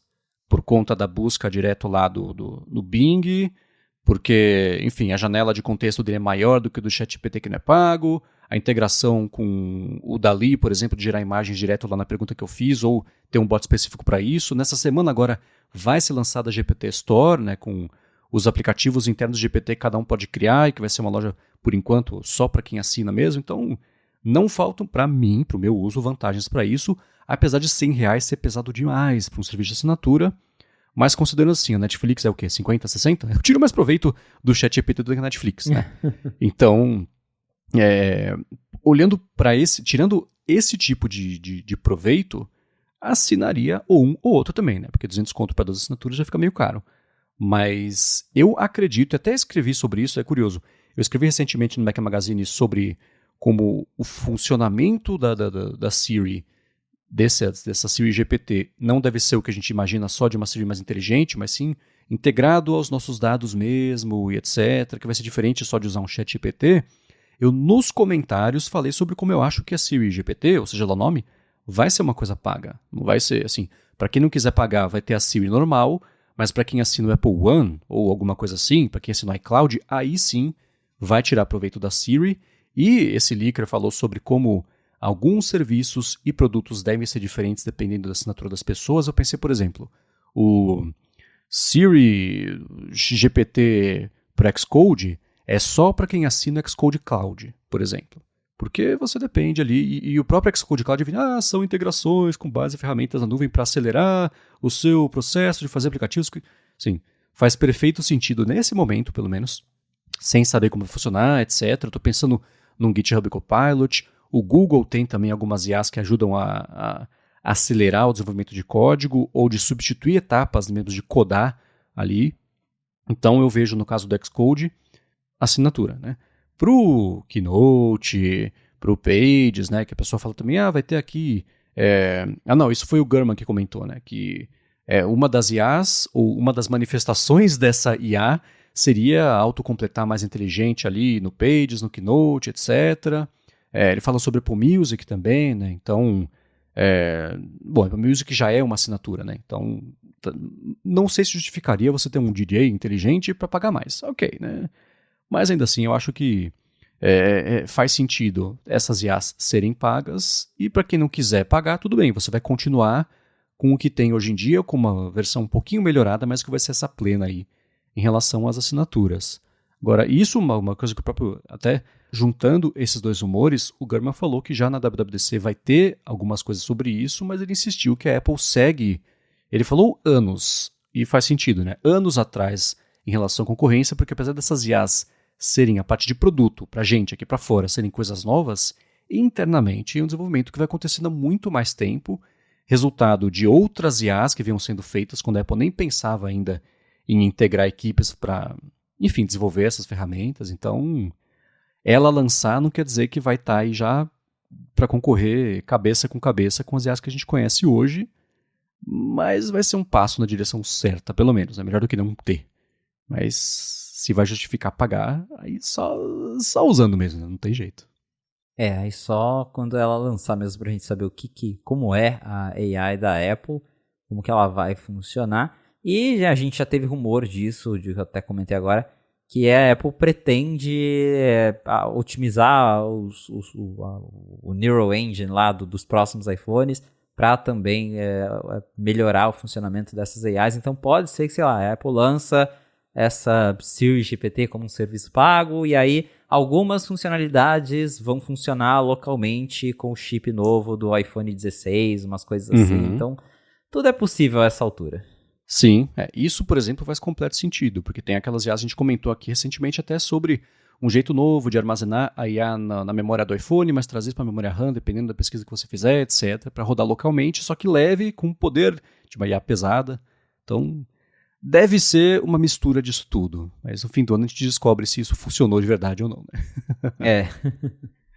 Bom, seguindo aqui com as notícias, saiu essa é um teaser, na verdade, de uma coisa que certamente a gente vai comentar aqui quando acontecer mesmo, que a expectativa para esse ano, de acordo com o Times, por exemplo, é que o Departamento de Justiça dos Estados Unidos lance aí uma investigação grande de monopólio, atitudes e atividades anticompetitivas contra a Apple.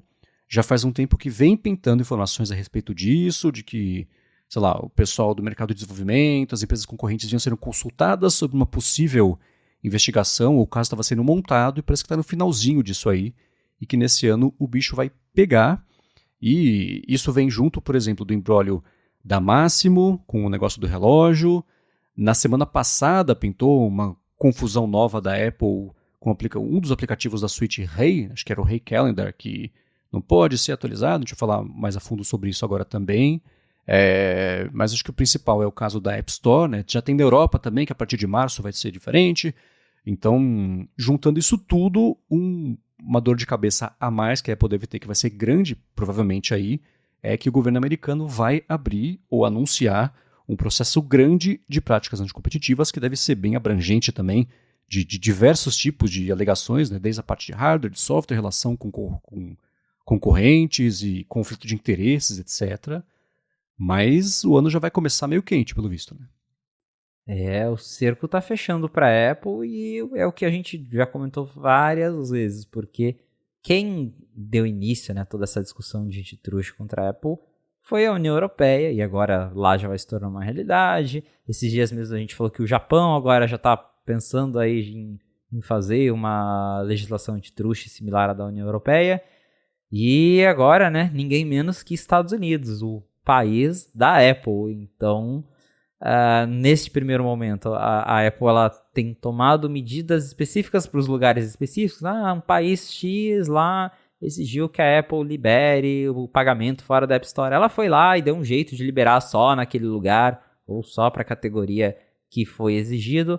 Mas agora ela já vai ter que fazer mudar o sistema para todos os países da União Europeia, e daqui a pouco para o Japão, e aí, né, para os Estados Unidos, que é o lugar principal. Acho que se chegar no ponto dos Estados Unidos forçar a Apple a abrir App Store e todas essas coisas, acho que daí ela vai ter que vai acabar fazendo para todo mundo, né? Porque o maior mercado dela é lá, é os Estados Unidos. Então, o dia em que ela for forçada a mexer na App Store lá, aí acho que eles nem vão mais perder tempo e vai liberar sideloading para todo mundo, porque daí não tem, é um caminho sem volta, né? Se os Estados Unidos conseguirem aprovar esse tipo de legislação, daí não tem jeito e todo mundo cairia de verdade em cima da Apple. Tem tempo ainda até isso dos Estados Unidos, tal qual lá no Japão, que ainda é é um projeto que ainda está sendo elaborado, né? Não está igual o da União Europeia, que já foi aprovado, já tem prazo, então deve levar aí algum tempo. Parece que o caso ele deve ser ali, esse dos Estados Unidos,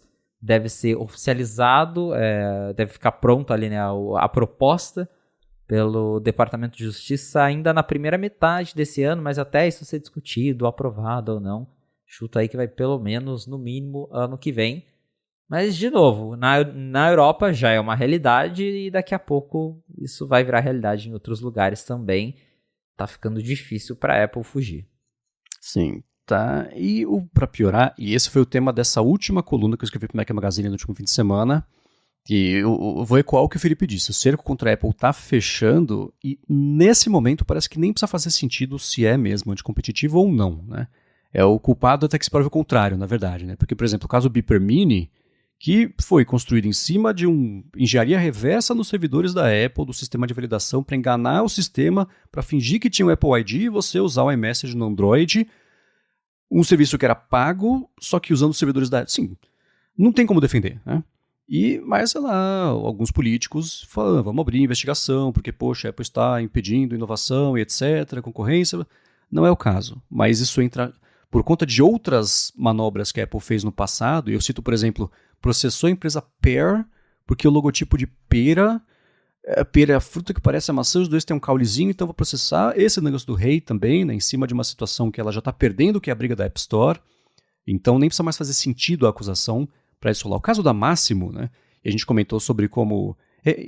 bom, a internet é um lugar onde a nuance vai para morrer, né, a gente sabe disso. Mas o caso da Máximo, e eu comento no texto, para mim, a razão está para Máximo.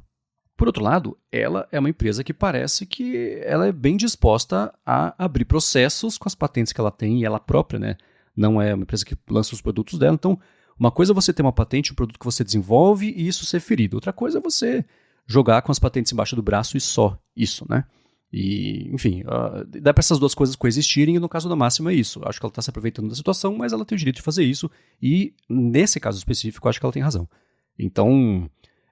juntando isso e as acusações procedentes ou não, dá para ver que a Apple está numa situação que é bem, bem desfavorável para ela, porque ela já parte da premissa, quer dizer, já partem da premissa de que ela está fazendo errado. Depois vai ver o que é, e se é errado mesmo ou não, né? E aí acontece o quê? Vem o processo, ela ganha. Que foi o caso da Epic Games, né? Então, quando o Departamento de Justiça resolve investigar você, aí, aí complica um pouco mais a situação. Então... esse não deve ser o último processo que a gente vai ver a respeito disso, e assim como o que o Felipe comentou, no Japão já tem uma mudança ou outra, na Europa também, agora essa dos Estados Unidos, isso vai motivar outros países, outros governos a fazerem a mesma coisa, e ela fica cada vez mais acuada, por isso que ela segue tirando quantos centavos ela conseguir de todo mundo, porque ela sabe que isso tem prazo de validade. Então, aproveita e maximiza agora, porque você vai perder de qualquer jeito essa briga, né? Aos 44 do segundo tempo, ela anunciou uma coisa proativa, finge que foi ela que resolveu fazer, que a ideia foi dela e tenta ver se cola, né?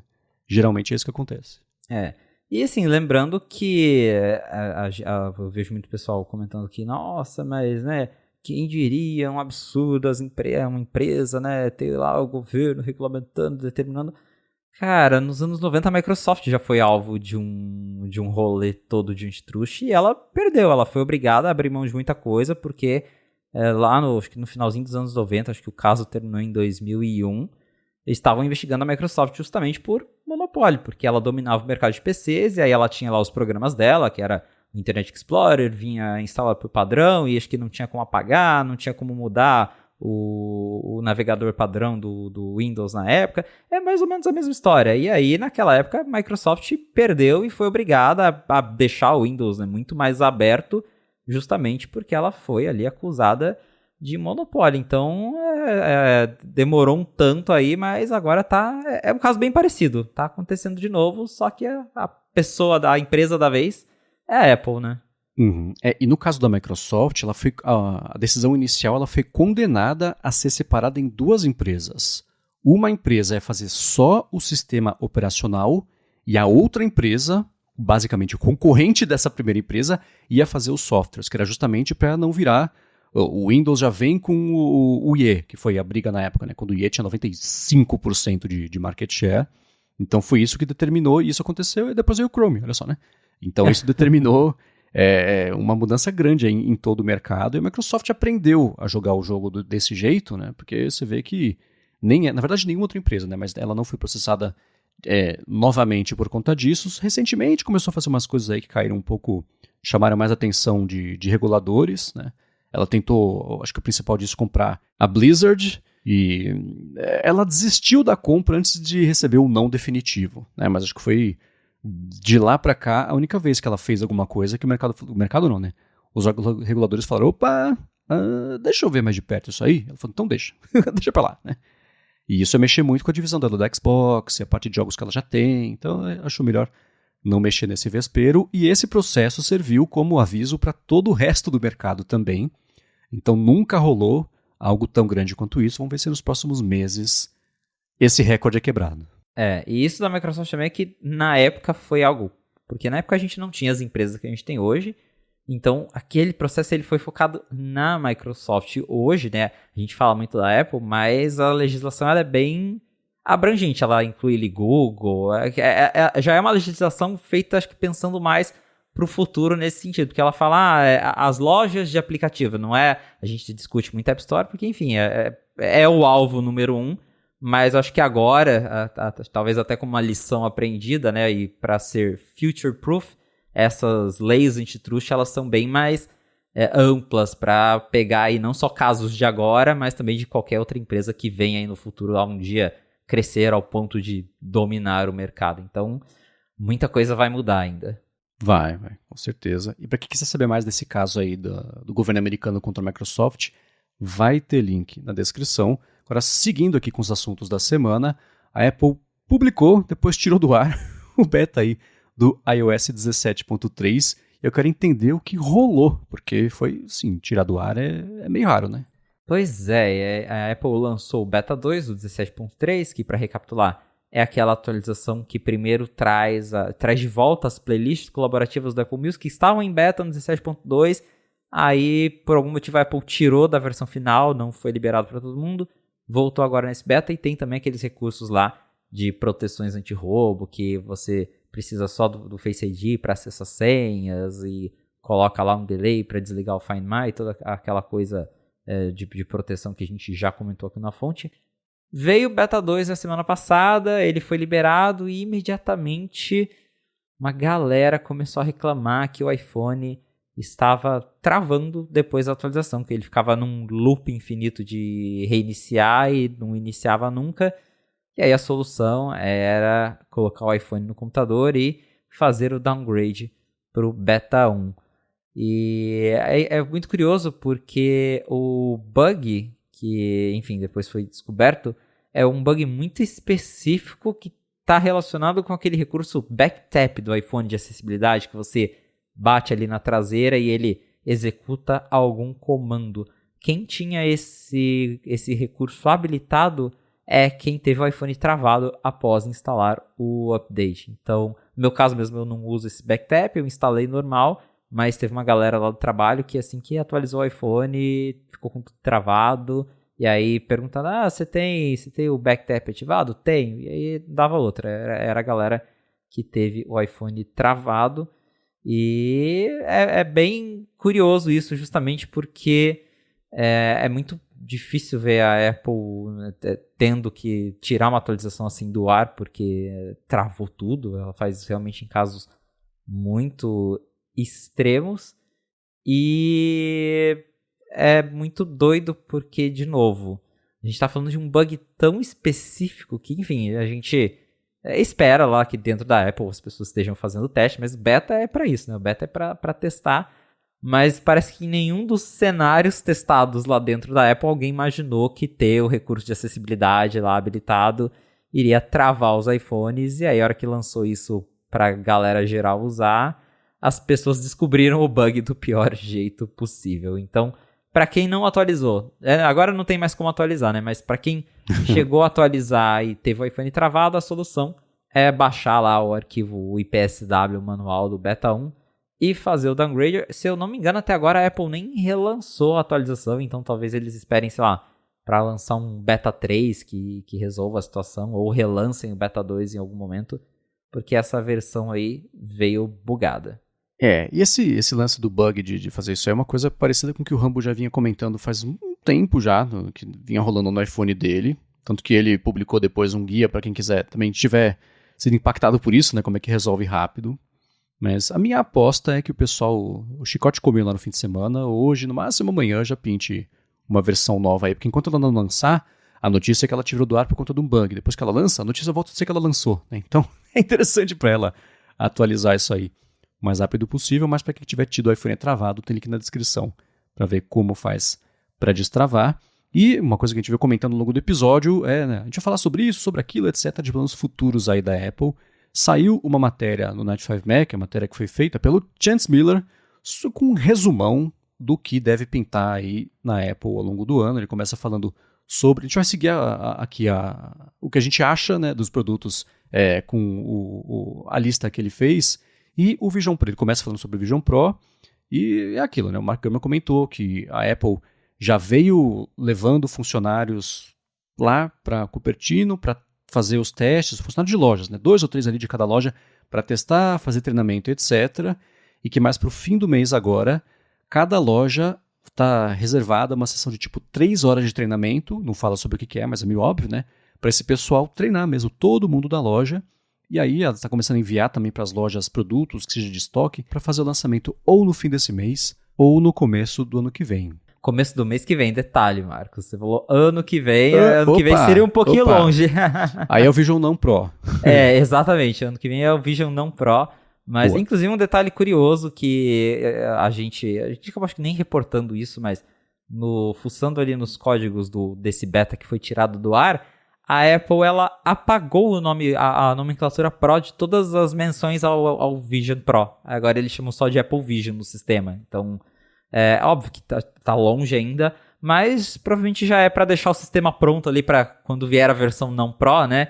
E aí eles não terem que mudar isso tudo depois. Agora, lá no sistema, qualquer configuração relacionada vai falar o seu Apple Vision, não fala mais seu Apple Vision Pro. E tal qual o Apple Watch, né? Porque existem vários modelos de Apple Watch e o sistema não fala, o seu Apple Watch Ultra, fala só Apple Watch para ficar mais abrangente. Então, achei curioso essa mudança aí. Mas pro Gurman já ter ouvido aí de fontes que a Apple já tá mandando pros estoques dela, né? Pras lojas, pras distribuidoras dela, o Vision Pro é porque o lançamento é iminente. E me surpreende porque o early da Apple, né? O canal fala, no começo do ano. Isso é de janeiro a abril. O Apple Watch mesmo, ela falou early, né? 2015, e aí o negócio veio em abril. Então, é um período muito abrangente, mas tudo indica que tá realmente chegando nas lojas, tá muito perto. E aí, de novo, é curioso porque o lançamento tá super logo ali.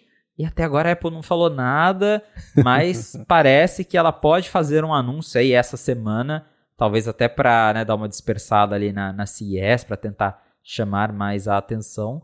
O que também é curioso, porque eu sinceramente esperava um outro evento, eu achei que eles fariam um evento de imprensa de novo, focado também no Vision Pro, igual teve do Apple Watch, porque no Apple Watch antes, ali no comecinho de abril, antes deles começarem a vender o Apple Watch, teve um evento de Apple Watch que eles reforçaram tudo que já tinha sido falado na keynote lá de setembro. Aí mostraram mais coisas, daí mostraram mais detalhes. E dessa vez, pelo que a gente, né, tem escutado aí de fontes, o Gurman mesmo falou, não vai ter evento, vai ser no máximo aí um press release com, né, mais detalhes sobre como que vai funcionar. Possivelmente eles vão chamar alguns jornalistas específicos para de novo ir lá testar e fazer os hands-ons, né? Isso acredito que logo a mídia especializada aí deve receber unidades de teste, mas é um lançamento muito curioso e atípico, tanto que tem até, isso não foi detalhado ainda, mas o Gurman já falou várias vezes que possivelmente não vai nem vender online o Vision Pro, você vai ter que entrar lá no site, agendar para ir no Apple Store para comprar lá, porque tem todo aquele rolê de testar a sua visão, para ver se você precisa usar a lente de grau e os ajustes, porque muda lá o tamanho dos acessórios. Então, é um produto bem complexo e parece que está chegando, né? Vamos ver se de fato acontece, mas tudo indica que nos próximos dias essa novela chegará ao fim e nós teremos Apple Vision Pro em algumas lojas, pelo menos. Boa. Dando início a uma nova novela, mas isso fica para próximos episódios. Agora, sobre iPad, a expectativa é que... Primeiro, né? Eu queria falar primeiro até sobre o iPad Air mesmo, que tem um rumor sobre tamanho novo, né? E aí seria a mesma coisa do iPad, sim, o iPad Pro, o iPad Air seria 10.9 e 12.9, então basicamente 11 e 13 polegadas, enquanto no caso do iPad Pro, uma das diferenças principais dele seria a mudança para tela OLED, e aí volta ao papo do começo, né? É o desmembramento de especificações dentro de uma linha com tamanhos parecidos e propósitos semelhantes, mas além disso, o que mais a gente pode esperar aí da linha de iPads para esse ano, que deve ser o ano de arrumar a casa aí desse segmento de produtos? Eu não sei como que trazer mais um tamanho de tela pro iPad e arrumar a casa, mas o que dá pra gente esperar é novos iPads em geral, porque 2023, como a gente já comentou, não teve um novo iPad, então faz sentido que a Apple atualize todos os iPads esse ano. O iPad Air, ele provavelmente vai ganhar o chip M2, porque o atual tem o M1. Além desse modelo maior, eu não esperaria grandes novidades, acho que vai ser chip novo mesmo, tamanho maior e é isso. O iPad Pro deve ter uma atualização mais significativa, porque tem gente que está falando que ele vai ter até um redesign, tem gente falando que ele vai ganhar a tela OLED, de novo, reacenderam recentemente o rumor de que o iPad teria suporte ao MagSafe, que a Apple continua estudando isso internamente, então o iPad Pro deve ter uma atualização mais significativa, deve ganhar o chip M3, né, assim como os Macs mais novos. E eu também, né, não me surpreenderia se a Apple, sei lá, permitisse que trocasse e atualizasse a câmera do iPad Pro para ele também gravar vídeos espaciais para o Apple Vision Pro. Então, que o iPad Pro é o único que tem 2 câmeras atrás, então acho que faria até sentido eles usarem isso para promover o iPad novo. Então, o iPad Pro é um que vai ter uma atualização mais significativa. Tem rumor também de que o iPad 10 vai ganhar uma atualização básica, provavelmente só um chip mais novo. O iPad mini também deve ganhar aí um chip mais atualizado, talvez um chip A16, porque o atual tem o A15, A16 ou A17.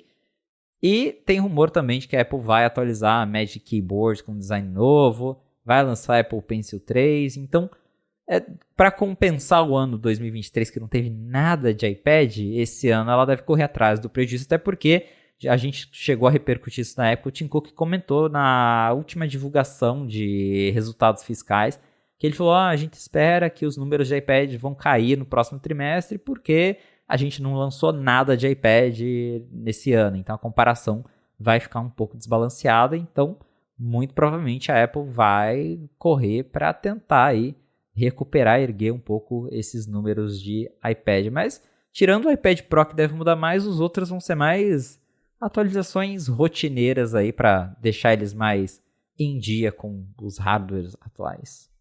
No caso, e uma coisa importante também é assim, né? A atualização do iPad 10, na verdade ele seria o iPad 11 e a expectativa é que a Apple tire de linha o iPad 10 e o iPad 9, né? Aí eu entendo um pouquinho do conceito de simplificar, né? Porque aí você... E é uma coisa que a gente tinha comentado já. Simplificar pode significar você ter as 3 categorias de iPads com 2 tamanhos de tela cada. Uma categoria, o normal e o mini, levando em conta que o mini custa bem mais caro até do que o normal, o que é curioso, mas talvez, né, bom, isso a gente já discutiu. iPad Air, 2 tamanhos, iPad Pro, 2 tamanhos também. E uma coisa que a Apple fez durante um tempo, eu tentei achar rapidinho aqui, eu não consegui encontrar, porque uma das críticas sempre foi justamente em relação à capacidade e chips, né, que eles eram um degrauzinho também, né, o que saía no ano seguinte saía para o menor, então era o contrário, e teve um ano que ela fez assim, qualquer iPad que você comprasse tinha o mesmo chip. Isso durou um ano. Depois, no ano seguinte, ela voltou a diferenciar, o que significa que talvez isso seja importante para a diferenciação, e se você tiver o mesmo chip para tudo, fica mais confusa ainda a escolha, né? Então, o que é curioso, né? Se simplifica, você complica. Então, eu vejo pelo menos a parte do iPad normal, como uma etapa para fazer essa limpa mesmo. Uma coisa que até o Chance comenta na matéria é sobre um calendário de lançamento um pouco mais elástico mesmo, né? Ao invés de sair tudo aí mais ou menos no mesmo tempo. Então, o iPad mini e o iPad normal sendo atualizados no final só desse ano, mas eu acho que a expectativa A que eu tinha era bem parecida com isso aí. Em relação aos iPhones, ano passado, acho que o mais interessante, tirando o USB-C, foi o fato de que todos eles agora contam com a Dynamic Island, né, uma coisa exclusiva só de modelos Pro, e a diferenciação ficou por conta de carcaça, né, o titânio versus o... É alumínio. Alumínio, muito bem. Então, para esse ano, para quem segurou no ano passado e for comprar o iPhone, que pretendendo comprar o iPhone desse ano, o que esperar disso? Pelo que a gente sabe de iPhone 16, a Apple vai dar uma melhorada nas câmeras, então estão falando aí que a lente ultra, isso o modelo Pro, a gente não sabe como é que vai ser dos não Pro, mas o modelo Pro, ele deve ganhar uma ultra wide de 48 megapixels, o que deve ajudar aí a melhorar, a aumentar a resolução da captura de vídeos espacial, porque a gente também já comentou isso, o iPhone 15 Pro é o primeiro a gravar vídeos espaciais para o Apple Vision Pro, só que ele só grava em 1080p. Então, como ele usa as duas câmeras, a principal e a ultra-wide, pode ser que tendo as duas de 48 megapixels, ele consiga gravar vídeos em 4K, vídeos espaciais em resolução 4K. Outro upgrade que até o Mintico comentou recentemente é que a câmera frontal vai saltar de 12 para 24 megapixels, que também vai ser um salto bem considerável. Faz bastante tempo que a câmera frontal do iPhone não ganha atualizações significativas de lente, e eu inclusive acho ela bem ruinzinha comparada às câmeras frontais de Galaxy, que eu já testei dos topos de linha, claro.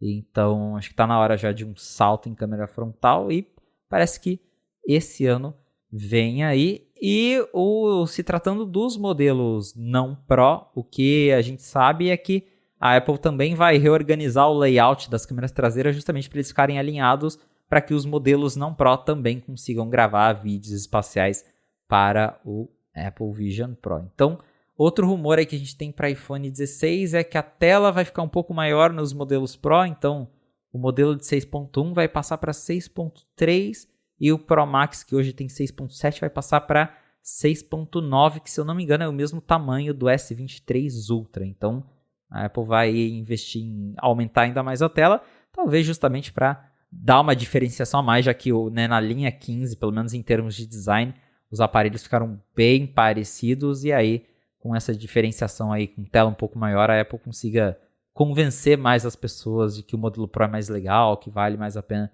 investir na versão mais cara. Quando se trata do zoom, deve continuar a lente de 5x nos modelos Pro, e dessa vez também no Pro menor, porque hoje é só o Pro Max que tem a lente de 5x, e parece que nesse ano o Pro menor, que vai ficar um pouco maior, então ele vai ter mais espaço interno, também vai ganhar a lente de zoom. Até o momento é isso que a gente sabe, e também um rumor que fala que toda a linha 16 vai ter o chip A18, porque a Apple tem usado essa estratégia aí nos últimos 2 anos de o chip novo, ele vai para o Pro, e aí o modelo não Pro ganha o chip que era do iPhone anterior, e agora parece que a Apple vai usar chip A18. Claro que vai ter uma diferenciação, né? Provavelmente vai ter lá o A18 e o A18 Pro, mas a linha desse ano vai ser toda baseada num mesmo chip com configurações diferentes, tal qual o M2, M2 Pro, né? Tem as versões.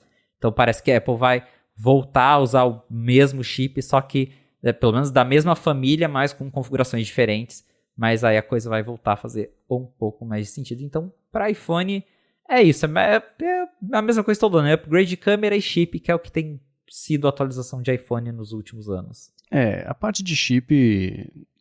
a gente fala isso desde o começo com os chips, os As, depois virou os Ms, né? Que é marketing, mas não daquele jeito assim de falar que é o marketing para enganar, mas sim é como ela resolve mercadar, eu adoro usar esse termo, o produto, né? Então, se hoje tem a diferenciação que a gente tem no iPhone Pro, o iPhone 15 Pro tem o A17 Pro, e no iPhone 15 normal tem o A16, ela pode muito bem escolher chamar o próximo do normal de A18, pula o A17 normal e virar A18 e A18 Pro, que na verdade, na prática, vai ser a mesma coisa, só o nome que vai ser diferente, para justamente, volta o papo de simplificar um pouquinho e explicar essa história, e não dar a impressão de que o iPhone tá com o chip do ano passado. Ainda pode até ser, mas é que nem, por exemplo, na versão seguinte, quando for sair o chip A19 Pro e o A19 normal, o A19 Pro provavelmente vai ter uma coisa mais intermediária entre o A18 e o A18 Pro.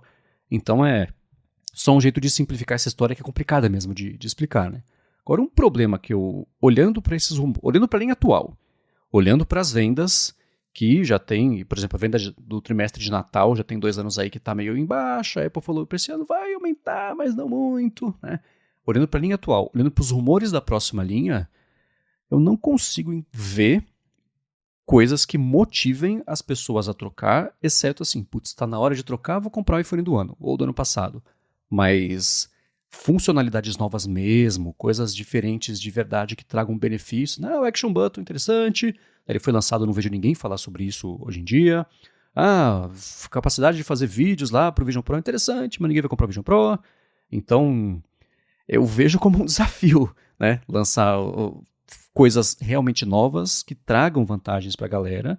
Não precisa reinventar toda vez, né? Mas olha o Mac, por exemplo. Os Macs nunca venderam tanto, nunca foram tão bons com um formato que já é tradicional há 30 anos, né?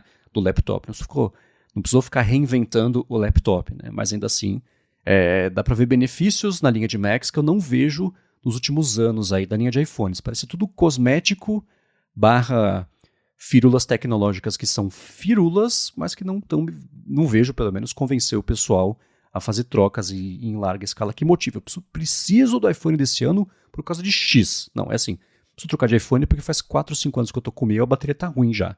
Então a motivação para trocar é meio outra, né? Tô achando desafiador ver as notícias do iPhone e falar assim, tá, mas e cadê? Né? Não sei. Talvez a Apple apele, que é o que ela faz às vezes, né? Apele para recursos exclusivos de software. A gente estava falando de AI, pode ser que a peça, né, a carta na manga da Apple para esse ano seja colocar lá, falar que o chip neural do iPhone 16 habilita novas possibilidades de AI que só funcionam nele, e aí ele vai fazer um monte de firulinha lá, tal coisa lá, o Google mesmo faz com os Pixels, que os mais novos tem lá um monte de coisa para corrigir foto e tudo baseado em AI. Pode ser que a Apple use isso para tentar vender os iPhones do ano, né? Ao invés de lançar isso como um recurso do iOS 18, ela lança como um recurso do iPhone 16. Vamos. Eu acho que ainda assim eu falo, tá. É difícil, né? É difícil. Então, né?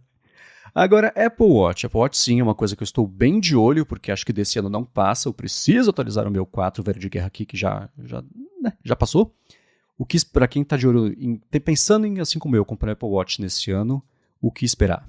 Nossa, o seu Apple Watch deve estar respirando por aparelhos. Ainda bem que você não usa ele toda hora, né? Porque eu tenho um 4 parado aqui, de vez em quando eu uso ele para testar um beta, alguma coisa, e tá sofrido o bichinho, hein? Imagina ter que usar ele assim todos os dias. Então, para sua sorte, esse ano vai ter Apple Watch X10, alguma coisa assim nesse sentido, porque temos rumores de que a Apple está planejando um grande redesign para o Apple Watch. A gente até comentou que talvez esse redesign acabe influenciando nas pulseiras, porque a Apple estaria ali estudando um novo mecanismo de pulseira, justamente para otimizar o espaço interno do Apple Watch, ou talvez para deixar o relógio mais fino.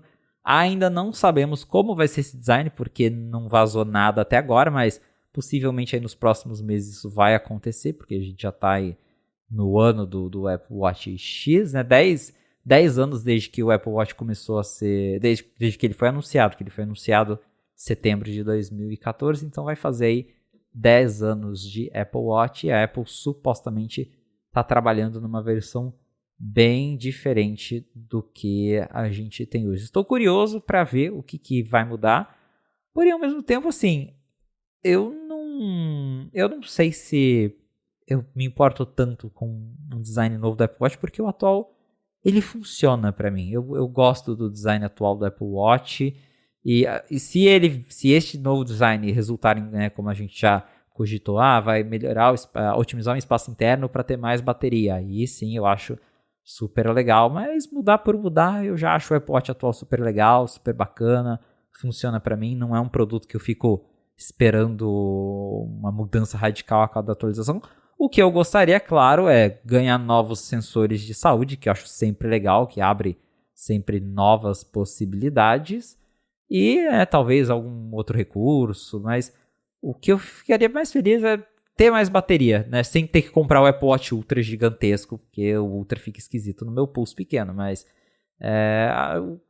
o design novo espero que seja legal, mas não não me empolga assim tanto quanto, sei lá, saber que o iPhone seria redesenhado, porque o design atual do Apple Watch é algo que, de novo, funciona pra mim. No caso do meu Apple Watch, se o meu Apple Watch usasse um Apple Watch, ia estar alerta de saúde o tempo inteiro. Seu coração tá meio estranho, hein? Seu oxigênio tá meio estranho, hein? Então, eu não estou louco por um redesign, porque eu acho o design atual bem bonito, mas é aquilo, né? A gente quer o que a gente sabe. Então, talvez um redesign signifique uma coisa boa, apesar de que as últimas decisões de design da Apple não têm sido as minhas favoritas. E aquele Apple Watch todo quadrado reto é um pesadelo, né? Não. Aí eu continuo com o meu Apple Watch Série 4 até ele desfazer. O que não falta muito, mas ainda assim até ele desfazer. Então acho que esse ano pode ser um ano interessante mesmo pro Apple Watch, por conta aí da comemoração dos 10 anos. Então, e esse é um que eu vejo ainda muito chão pela frente, especialmente para a parte de sensores, né?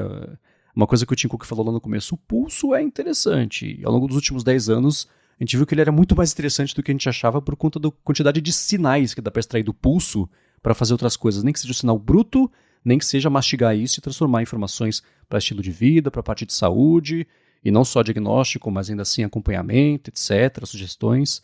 Muito legal e muito chão pela frente, né? A própria parte de glicose, de pressão, que a gente já viu coisas da Samsung, por exemplo, que fazem isso, mas é meio mal menos. Apesar de que o oxímetro também é meio mal menos, mas ainda assim tá lá, né? Então, ainda tem, que bom, que ainda tem chão para ele evoluir. E com esse, o Apple Watch sempre me empolgou e segue me empolgando. Agora eu dei exemplo dos Macs, né, como uma linha que está estável há bastante tempo. Estável não, ela está madura há bastante tempo, mas não quer dizer que ela não tenha evoluído nos últimos anos. Acho que graças principalmente aí ao fim do Touch Bar, né?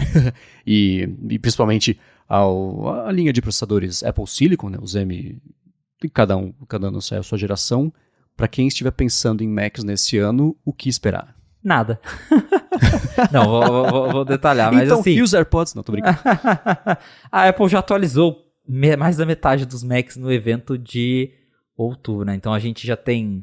já tivemos aí o MacBook Pro, ganhou o chip M3, já tem, né, a versão M3, M3 Pro, M3 Max, aí o iMac também já foi atualizado. A Apple já falou que não vai lançar iMac maior por enquanto. Sobrou o MacBook Air, que ainda não tem o chip M3, então esse deve ser atualizado.